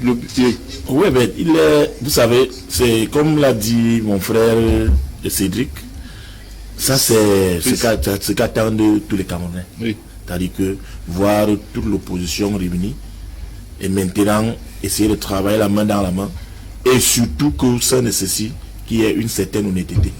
C'est-à-dire que vous savez, nous pouvons nous entendre. C'est-à-dire que, mais le moment venu, comme on dit souvent, c'est-à-dire que les égos des uns et des autres nous amènent à la dernière minute à nous disloquer. Mais maintenant, pour ce qui nous concerne, le PCRN, c'est-à-dire que nous sommes prêts à travailler avec les autres partis d'opposition pour que nous allions jusqu'à l'assaut final. Voilà. Donc, je crois quand même que jusqu'à ce jour, notre président a toujours tendu la main et cette main reste toujours tendue. Donc, Cabral Libi attend tout le monde. Cabral Libi attend tout le monde. Ok. Est-ce que vous êtes sûr que une partie d'opposition peut vaincre le parti au pouvoir? Est-ce que vous avez ce qu'il faut pour le faire si vous ne travaillez pas en synergie? Il y a une réalité que nous devons tous savoir. Ok, allez-y. La réalité, c'est quoi? C'est celle de savoir que le parti qui gouverne, le parti État qui gouverne, malgré qu'il n'ait fait aucun effort dans son implantation, ne veut même pas à tout prix que les autres partis se déploient. C'est un fait. Je voudrais d'abord rebondir sur la chute de mon copanéliste pour dire que le RDPC n'a fait aucun effort dans son implantation. Nous devons être honnêtes. Parce que le RDPC est issu de la transformation de l'UNC au congrès de Bamenda, qui était le parti État et l'unique parti qui existait. C'est-à-dire quoi? Que tout le monde était obligé d'adhérer à ce parti. Maintenant, lorsque le congrès de Bamenda est arrivé, on a transformé l'UNC en RDPC. Alors, ils ont peur de l'opposition, au point d'empêcher même les coalitions qui peuvent se créer au sein de l'opposition. Maintenant, lorsque vous posez la question de savoir, est-ce que les partis politiques ne peuvent pas fusionner, du moins faire une coalition? Parce que la fusion est différente de la coalition. Oui. Lorsqu'on dit fusion, ça veut dire les autres partis politiques ont décidé de fusion, de se mettre ensemble pour former un seul. Oui, maintenant, la coalition au sein d'une force politique, l'histoire ne date pas seulement d'aujourd'hui. En 92, vous avez vu la coalition des forces de l'Union pour le changement, qui a porté Foundi vainqueur de cette élection. En 2018, vous avez vu la coalition des forces pour le changement qui a porté le professeur Maurice Kamtokon vainqueur de cette élection. Sauf que ça, c'est d'une part.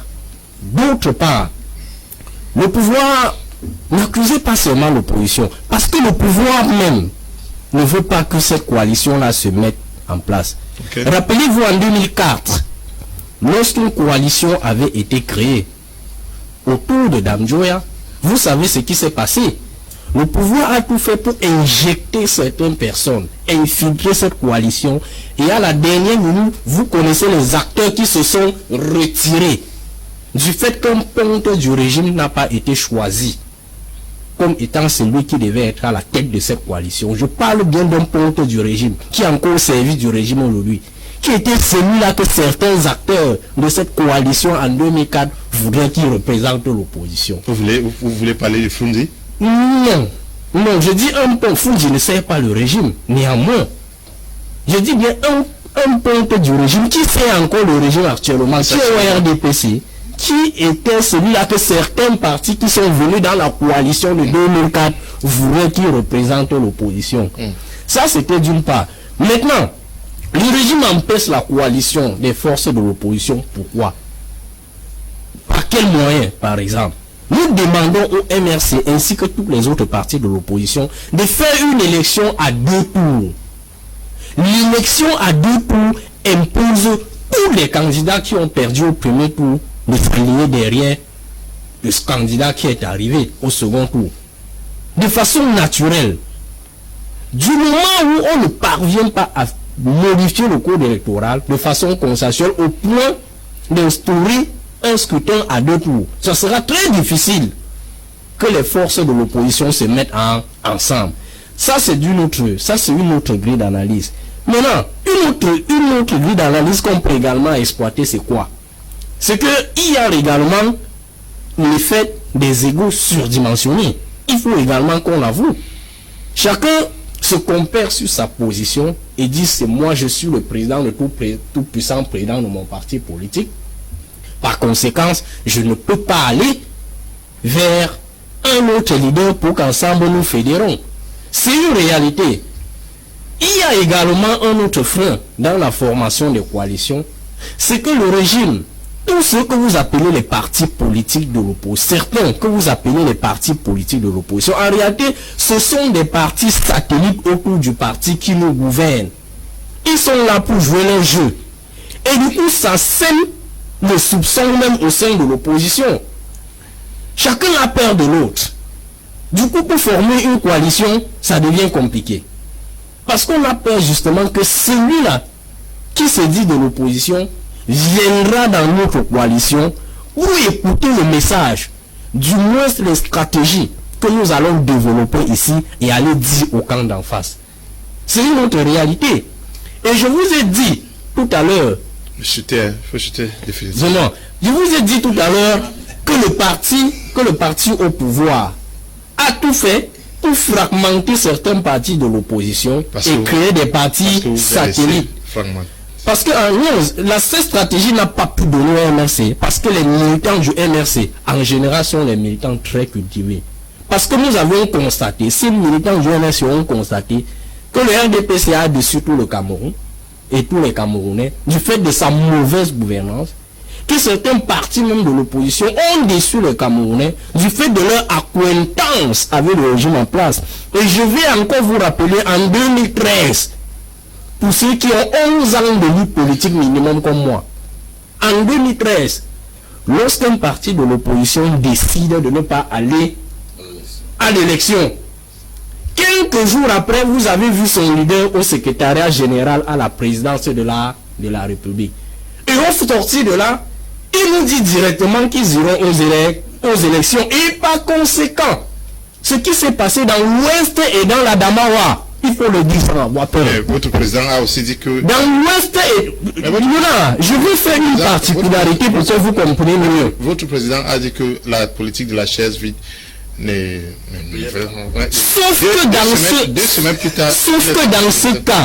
dans ce cas, il était inacceptable d'organiser une élection locale où il y a la guerre.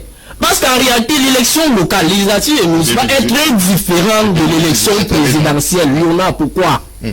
Parce que à l'élection locale, non seulement les résultats se donnent dans la localité où l'élection a lieu, mais les militants sont obligés de voter. Finalement, vous donnez raison pour ça. Non, les militants sont obligés de voter dans leur circonscription électorale du parti au pouvoir. Je dis ceci. Nous sommes en train de faire une analyse. Et lorsqu'on fait une analyse, il faut être clair. Pour dire que le régime a tout fait. C'est la faute du régime, ce n'est pas la faute de l'opposition. Est-ce que c'est le régime qui te dit de mal parler de l'autre maintenant? Non, on ne parle pas mal de l'autre. On dit que le régime a tenté de fragiliser certaines parties de l'opposition. Vous avez essayé de mal parler du SDF? Non, il faut faire la part des choses. Il faut faire la part des choses. Ce sont des camarades de l'opposition. Oui. Mais les faits sont souvent là. Parce que nous devons comprendre une chose, nous devons comprendre une chose, que lorsque vous posez un, ça peut vous rattraper un jour ou le lendemain. Parce que le régime RDPC a tout fait. Regardez, aujourd'hui, on a combien de PC? On a combien de Manidem? On a combien de tels? On se pose la question, le régime c'est quoi? C'est ce régime-là qui fragmente. Instaurer l'élection à 10 tours, ça va résoudre tous les problèmes. Monsieur Brice, oui, pourquoi est-ce que vous donnez l'impression que ce n'est que le régime qui est à l'origine des problèmes dans les partis politiques? Est-ce que c'est le régime qui instrumentalise peut-être M. Pendaïko Kadi fait ce qu'il est en train de faire? Vous savez, je ne représente pas M. Pendaïko Kadi. Et je m'abstiens de dire des choses dont je ne peux pas avoir les preuves. Parce que dans l'analyse, il faut éviter de dire des choses dont on n'a pas les preuves. Donc, en réalité, il faut éviter que le régime nous divise. Le régime. Ok, Mr. Emmanuel. Ok, Emmanuel. Now, yes. What should the opposition be doing now if we are agreeing that we have to limit the number of parties that should exist? If they are not limiting themselves, at least we should see them working towards the same direction to wanting to take over the CPDM. Yes. Before I come to that question, a quick one. Ndifor indexed me a while ago. You see, it would be very dishonest not to acknowledge the work that SDF has done in this country since 1990. It would be a very dishonest habit. But then I also want to tell him that when he keeps saying that it is true that the ruling association has been doing everything to weaken the other 327 associations, but then these 327 associations are even the more cause of their problem, because just within them, when my friend of MRC speaks, you see divide, you hear divide from his voice already, which means that even where we are now, they are not ready to even come together, come to a consensus, and then form a coalition. And I want to tell you for that, the SDF that we used to respect was at the time when the slogan of the SDF was power to the people. And SDF lost it from the day power to the people became power to the party. SDF is the only political party in Cameroon that successfully liquidated all its secretary generals right to Elizabeth Tamnjong.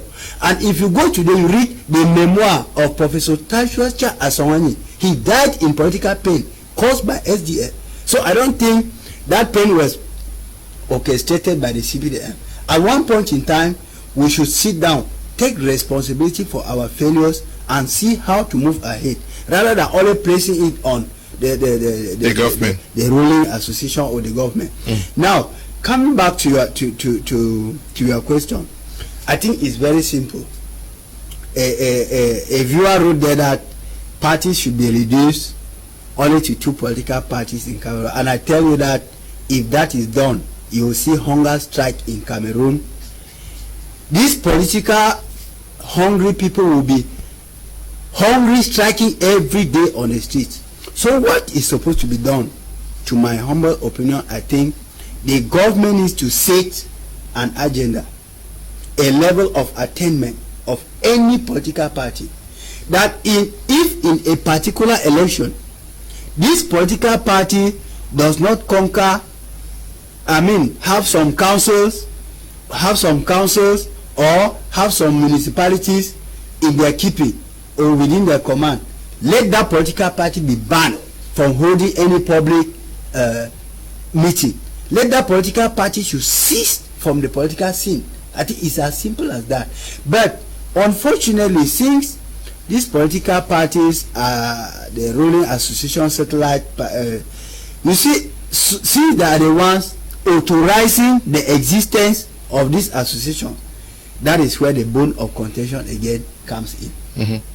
Okay, that is where the bone of contention comes in. Therefore, Richard, do you think there is time for, this is a time for political parties to go back to the drawing board and see how to reorganize themselves? It is true. We would say that the Ministry of Territorial Administration is responsible for the authorization of the existence of this party, but can the parties themselves not do a rethinking and redefining where they want to take Cameroon to? Thank you, Leonard. Leonard, I want to start by making this point very clear. I do not in any point at my intervention say that the government is solely responsible for the fragmentation of the opposition. As such, we have enumerated a number of factors that have caused this fragmentation, but we are giving a key factor, which is the role of the government. And when Dr. Nick said, if you allow somebody come to your house, I wonder what powers the opposition party have to stop the government from creating more and more political parties. I don't know what he's talking about. And then when the gentleman, my man Ndiwum, when he is talking about the fact that he read a certain memoir written by a disgruntled member of the SDF, and he takes it to be a gospel truth, and he does not even do a check or do what they call a fact check to see if some of the things that is written in that memoir is correct, and he takes it to be gospel truth until he's preaching it. That is his business. Coming to our man of the MRC, you see that when we are talking about the opposition, Leonard, we have a very serious problem within the opposition itself. You see, the guy of the MRC is doing exactly what the MRC does. Arrogance. Arrogance that they think that they can kill all other political party and stand alone if they have to survive. And you see, these guys, when Kamto launched his campaign in 2018, the first thing he started by doing is by pushing on a fake conspiracy theory, and he claimed that Fruity won election and sold the results to Bia. And this is exactly the same kind of narrative that his militants are pushing across. And we cannot build the opposition when we seem to be targeting other opposition.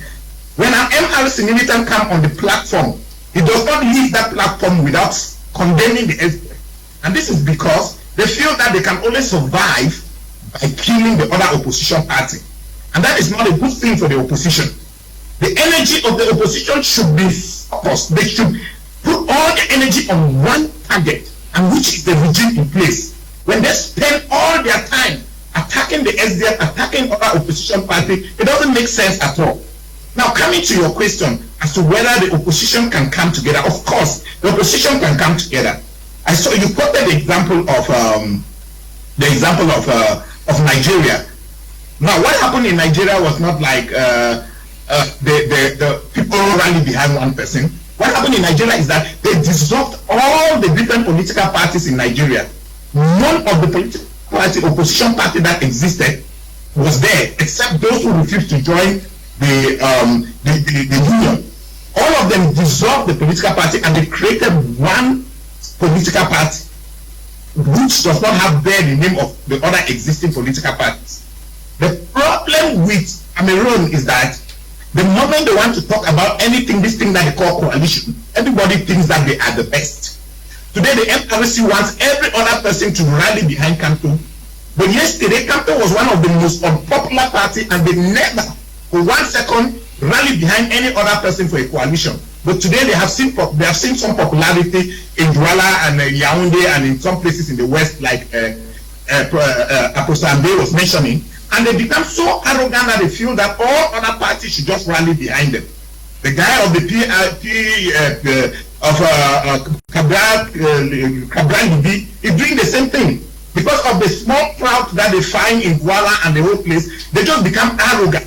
And they feel that all other parties should be dissolved and only them should remain to exist. With that kind of mentality and with that kind of notion, we cannot move on. We cannot progress. We cannot move on with the opposition. What the opposition needs to do right now is, first of all, stop attacking other opposition parties. Focus on the CPDM. If your problem is really to change Cameroon, your focus should be the CPDM, your focus should not be the SDF, your focus should not be other opposition parties. Your focus should be the regime in place. Focus on that. And if they focus on that, what they should do is that they should dissolve all these parties, so that this whole idea of who is going to be the leading party or who is going to be that should be taken care of at that level. He talks about the fact that there should be 2 rounds of election. That's something that this regime will never give. They will never give something like that, because it is on those bases they strive on the fact that the opposition is fragmented. And you can't rely on somebody who rely on the fragmentation of the opposition to help the opposition to survive. The opposition need to devise their own strategy. They cannot rely on the government whose goal is to ensure that the opposition remains fragmented to be able to survive. So they have to devise their strategy, and that strategy is for them to dissolve all these political parties and they create a new political parties, come up with a new platform, which is an alternative to the CPDM regime. They come up with a bureau of that political party that they will do an election with all. If it is Kanto that they are electing, fine. If it is Cabral, fine. If it is whoever that is elected, elect and it beats that new political party, and we move ahead. Okay, thank you very much, Ndifor. Richard, let me take a few messages, and we get to Dr. Nick Ngwanyam. Good evening, sir. Good evening to all the panelists. Kudos to you all. I disagree with Pastor Ambe on the point he says PCRN is an ethnic political party. Yes, sir, it's true. Cabral is from Nyongekele, but actually he's the lone opposition leader who has representatives all over the national territory with 7 mayors, 5 parliamentarians, and more than 200 municipal councillors. Center, Adamawa, far north, all over the national territory. Okay, I'm sure he talks about all the opposition parties, not only about the PCRN. Jumangong Bless was writing from Yaoundé. Jumangong Bless, Apostle Ambe talked about almost everybody. This one says, oops, I can't read it, but now what is talking is simple coalition in Cameroon, because let's not talk of creating one, just a simple coalition. A simple coalition is not possible. By the time, you know, you and I are always looking in the crystal ball. What I was telling you, okay. It will start in the CPDM. It will start in the CPDM. Okay. So all this one, that what Richard was saying, the government should do this, all of that is noise. Because whatever you say the government or the CPDM has done to you, nobody can do something to you if you have character. So if you lack character, don't blame it on other people. Okay, that's the bottom line. Okay, let's take a very short break. When we come back, very briefly, we'll look at our second topic. We postponed it last time. Let's even discuss it for the last 5 minutes. That was good.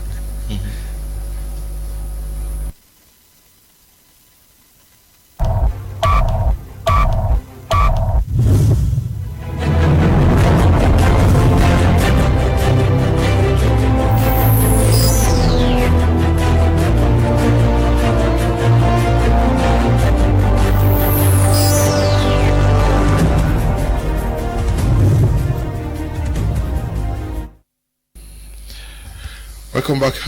You are on Prime Hour on Media Prime. We are going to be looking at the visit by the Prime Minister to Douala, to GICAM, to mobilize the guys of GICAM to join Cameroon government's efforts to reconstruct the troubled southwest and northwest region.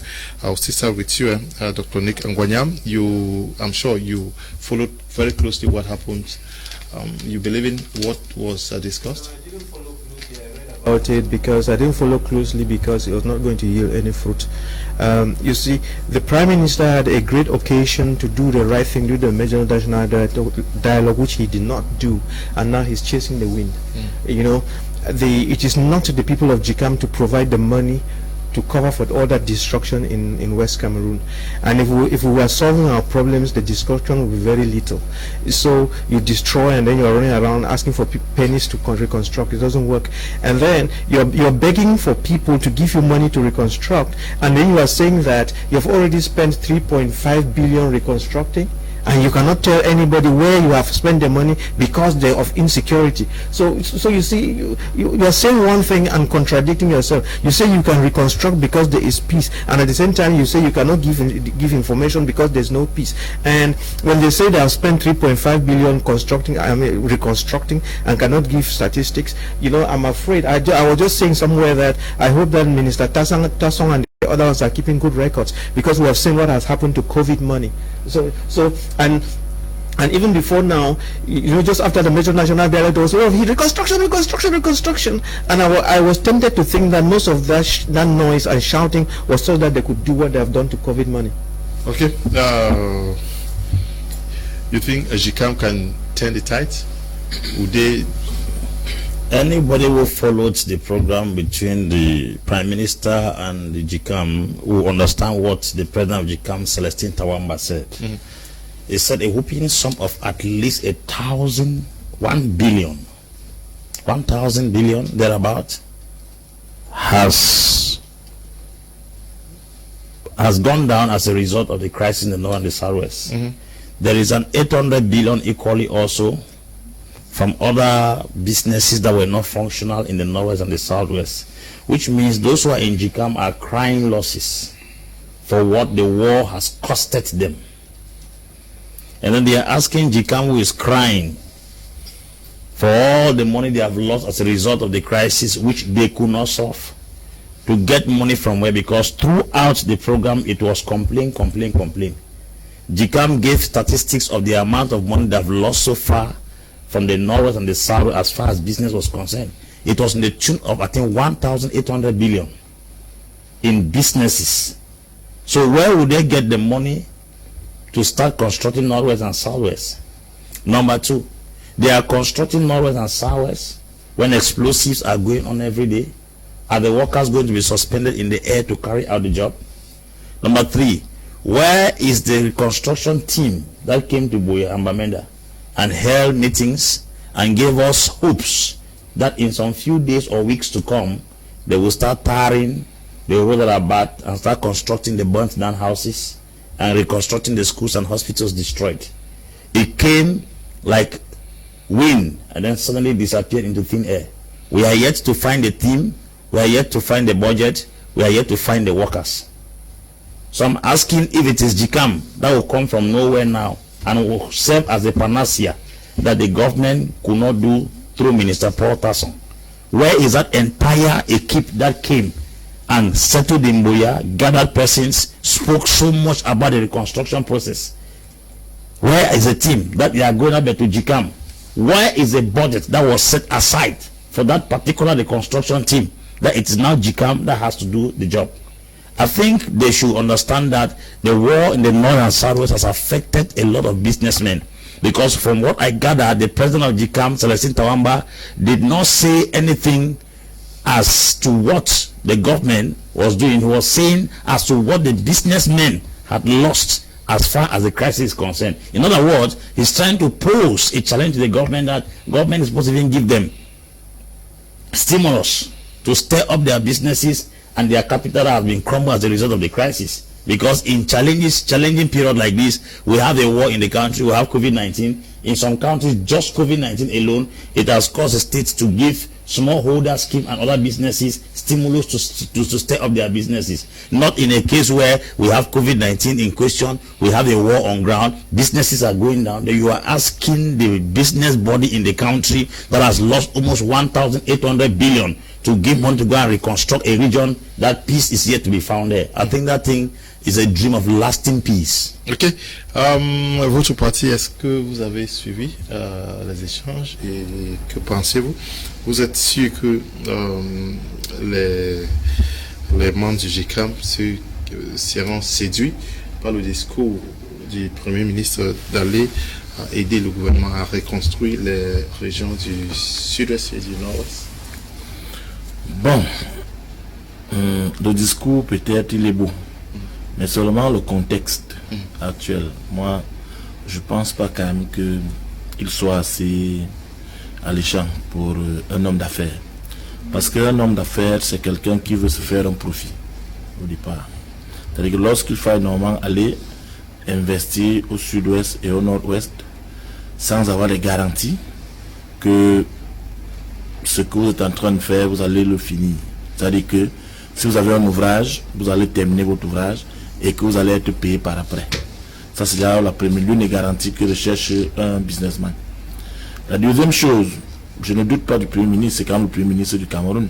Ça veut dire que s'il est arrivé ici à Douala et qu'il a tenu à rencontrer le patronat camerounais, c'est justement parce qu'il a peut-être des arguments. C'est-à-dire que sur le plan sécuritaire, et même peut-être sur le plan financier, peut-être il doit un certain accompagnement pour que les hommes d'affaires puissent réaliser ce dont on est en train de demander. Mais seulement, je me pose une seule question, c'est que est-ce que c'est en voulant reconstruire que toutes ces actions qui se passent au nord ou au sud-ouest vont s'arrêter? C'est-à-dire que moi je crois quand même qu'il fallait déjà commencer par ça, c'est-à-dire que se rassurer que tout est presque calme de ce côté pour essayer de relancer les activités.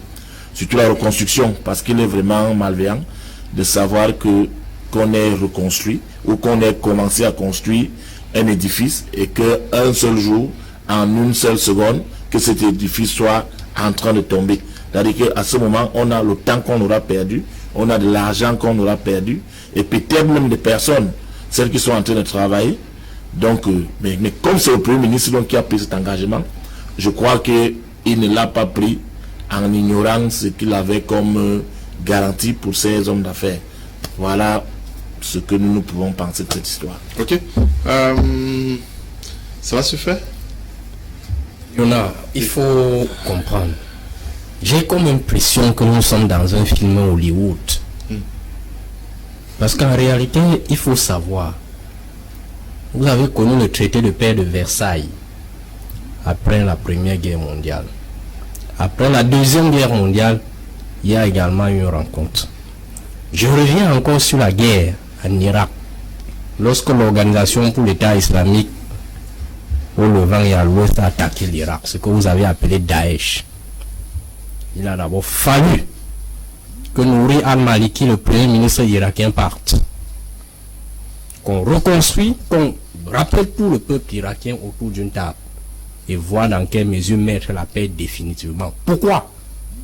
Parce que les blessures de l'ex-Saddam Hussein étaient encore non cicatrisées. D'aucuns étaient fâchés du fait que les Américains sont venus chasser Saddam.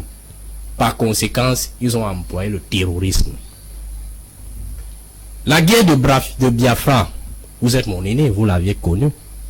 Après cette guerre, il a fallu que le peuple nigérian s'asseye et décide un accord de paix, y compris avec les représentants du Oudjougou. Nous revenons maintenant au Cameroun. Lorsque l'affaire du Covid-19 a commencé, on a amené le ministre de la Recherche scientifique et de l'innovation à dire qu'un laboratoire de recherche peut fabriquer les médicaments à une hauteur industrielle et distribuer aux Camerounais. Aujourd'hui, on amène le pauvre Premier ministre John Woté, pour qui nous avions tous le respect, vis-à-vis de sa volonté de résoudre le problème anglophone. On l'amène à Douala, on le déporte comme un nouveau-né à Douala pour venir dire aux entrepreneurs que tout est bon là-bas, aidez-nous à reconstruire. Pour dire qu'il est impossible, regardons-nous dans les yeux et disons-nous la vérité. Il est aujourd'hui impossible, compte tenu du contexte que le Nord-Ouest et le Sud-Ouest vivent, d'engager une procédure de reconstruction. Ce n'est pas possible. Où vivent les chefs traditionnels du Nord-Ouest et du Sud-Ouest? La plupart vivent à l'Ouest. Dans la Damawa même, comment peut-on envisager une reconstruction dans la mesure où il n'y a personne, où les populations vivent avec la peur dans le ventre, où les écoles sont désertes, ou même les brigades de gendarmerie sont désertes. On se pose la question, les qui iront reconstruire? Pour dire que le gouvernement est en train de marcher sur les œufs, je ne pense pas que cette affaire est faisable. Nous avons la volonté que ça se fasse. Mais compte tenu de ce que nous observons, du moins des informations qui nous parviennent de là, il est aujourd'hui impossible. Ce que le gouvernement aurait dû faire, si en réalité ces personnes-là avaient la bonne volonté de reconstruire cette partie du Cameroun, c'était d'appeler tous les filles et fils de cette partie-là pour s'asseoir autour d'une même table et discuter la procédure, du moins les processus de fin de la guerre. Parce qu'on ne peut pas prétendre reconstruire dans la mesure où une zone est en guerre. La méthode la plus simple consiste d'abord à signer soit une déclaration, du moins à tomber d'accord que déposons ensemble les armes. Et ensuite, on va reconstruire. Okay. But can we not also deduce from that meeting that the Prime Minister might have given some priority zones, these zones in the northwest and southwest that are relatively calm? Mr. Leo, comparatively, my first worry is that we have not succeeded to stop what brought the destruction, but we are already on the way to reconstruction. And of course, that's a paradox. You know, we are dealing with a system where they have been used to pampering the causes and then later on pretend to be fighting the consequences, and it has all failed. GICAM is a group of business people, and you know what they have lost in Northwest and Southwest. Of course, if there was security there, I am rest assured that the reconstruction will take place. Let me just give you some statistics. In Southwest, when you go near Tinto and Manfi, Cameroon beer there costs 1,000. The price is fixed. And the illegal beer that comes in from Nigeria ranges between 700 to 800 francs, which means that our economy in these two regions is crumbled. We should be honest to say that it is crushed. So, and it has given a leeway to the illegal businessmen to come in with the products that they can entice the population to buy at 700, 800 in a place of 1,000. Now you understand that GICAM could do it if the task that they gave the PM was to be respected, and I'm sure, like Apostle Ambe was saying, it cannot be respected. They cannot give a push to GICAM, because at this time even the government is on their knees economically. They are the ones begging for GICAM, and you will discover that there was logic in what the GICAM people said.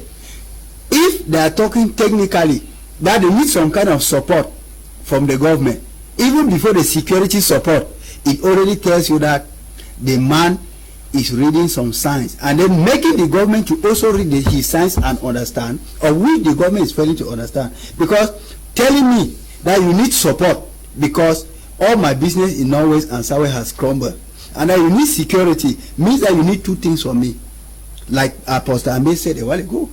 So to me, I see that it's another comedy, as the comedies have always been. I don't see the reconstruction coming, because look at even Babaju.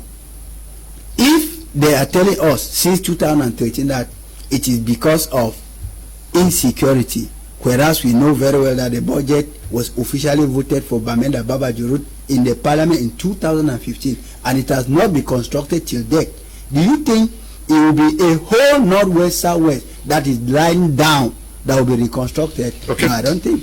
Ndifor, Richard, can we also say that maybe it was the beginning of a process which may take full force when the guns are definitely silenced in these two regions?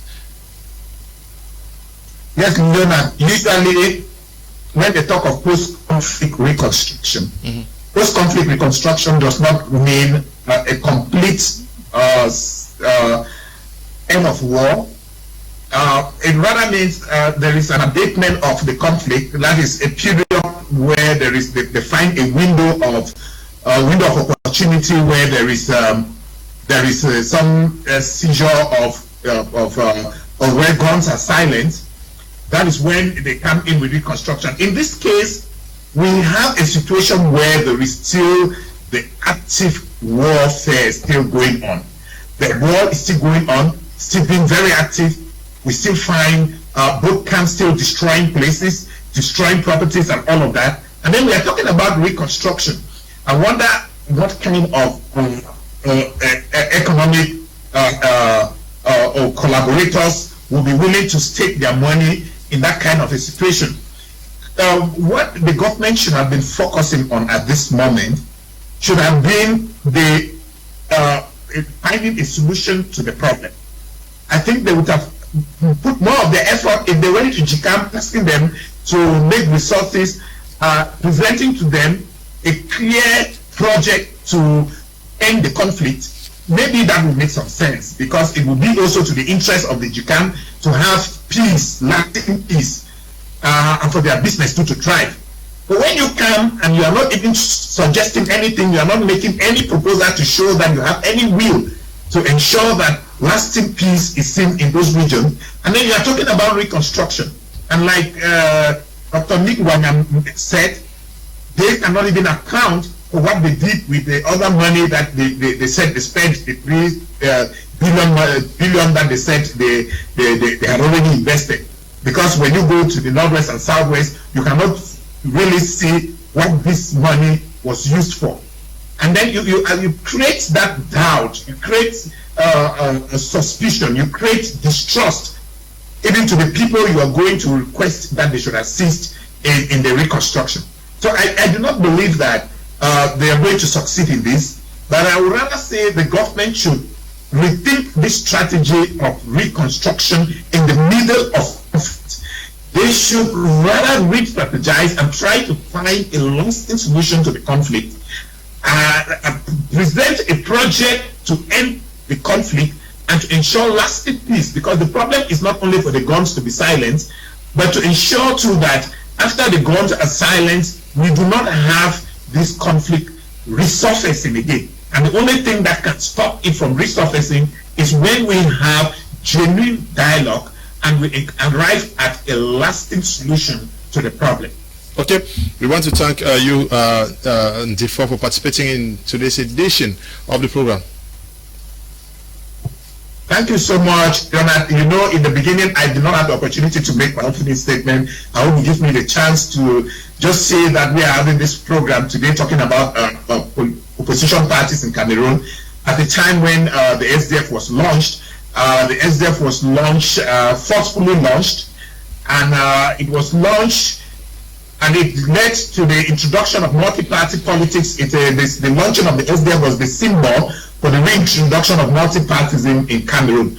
The party has gone through thick and thin. The party has gone through some challenges, but the party survives.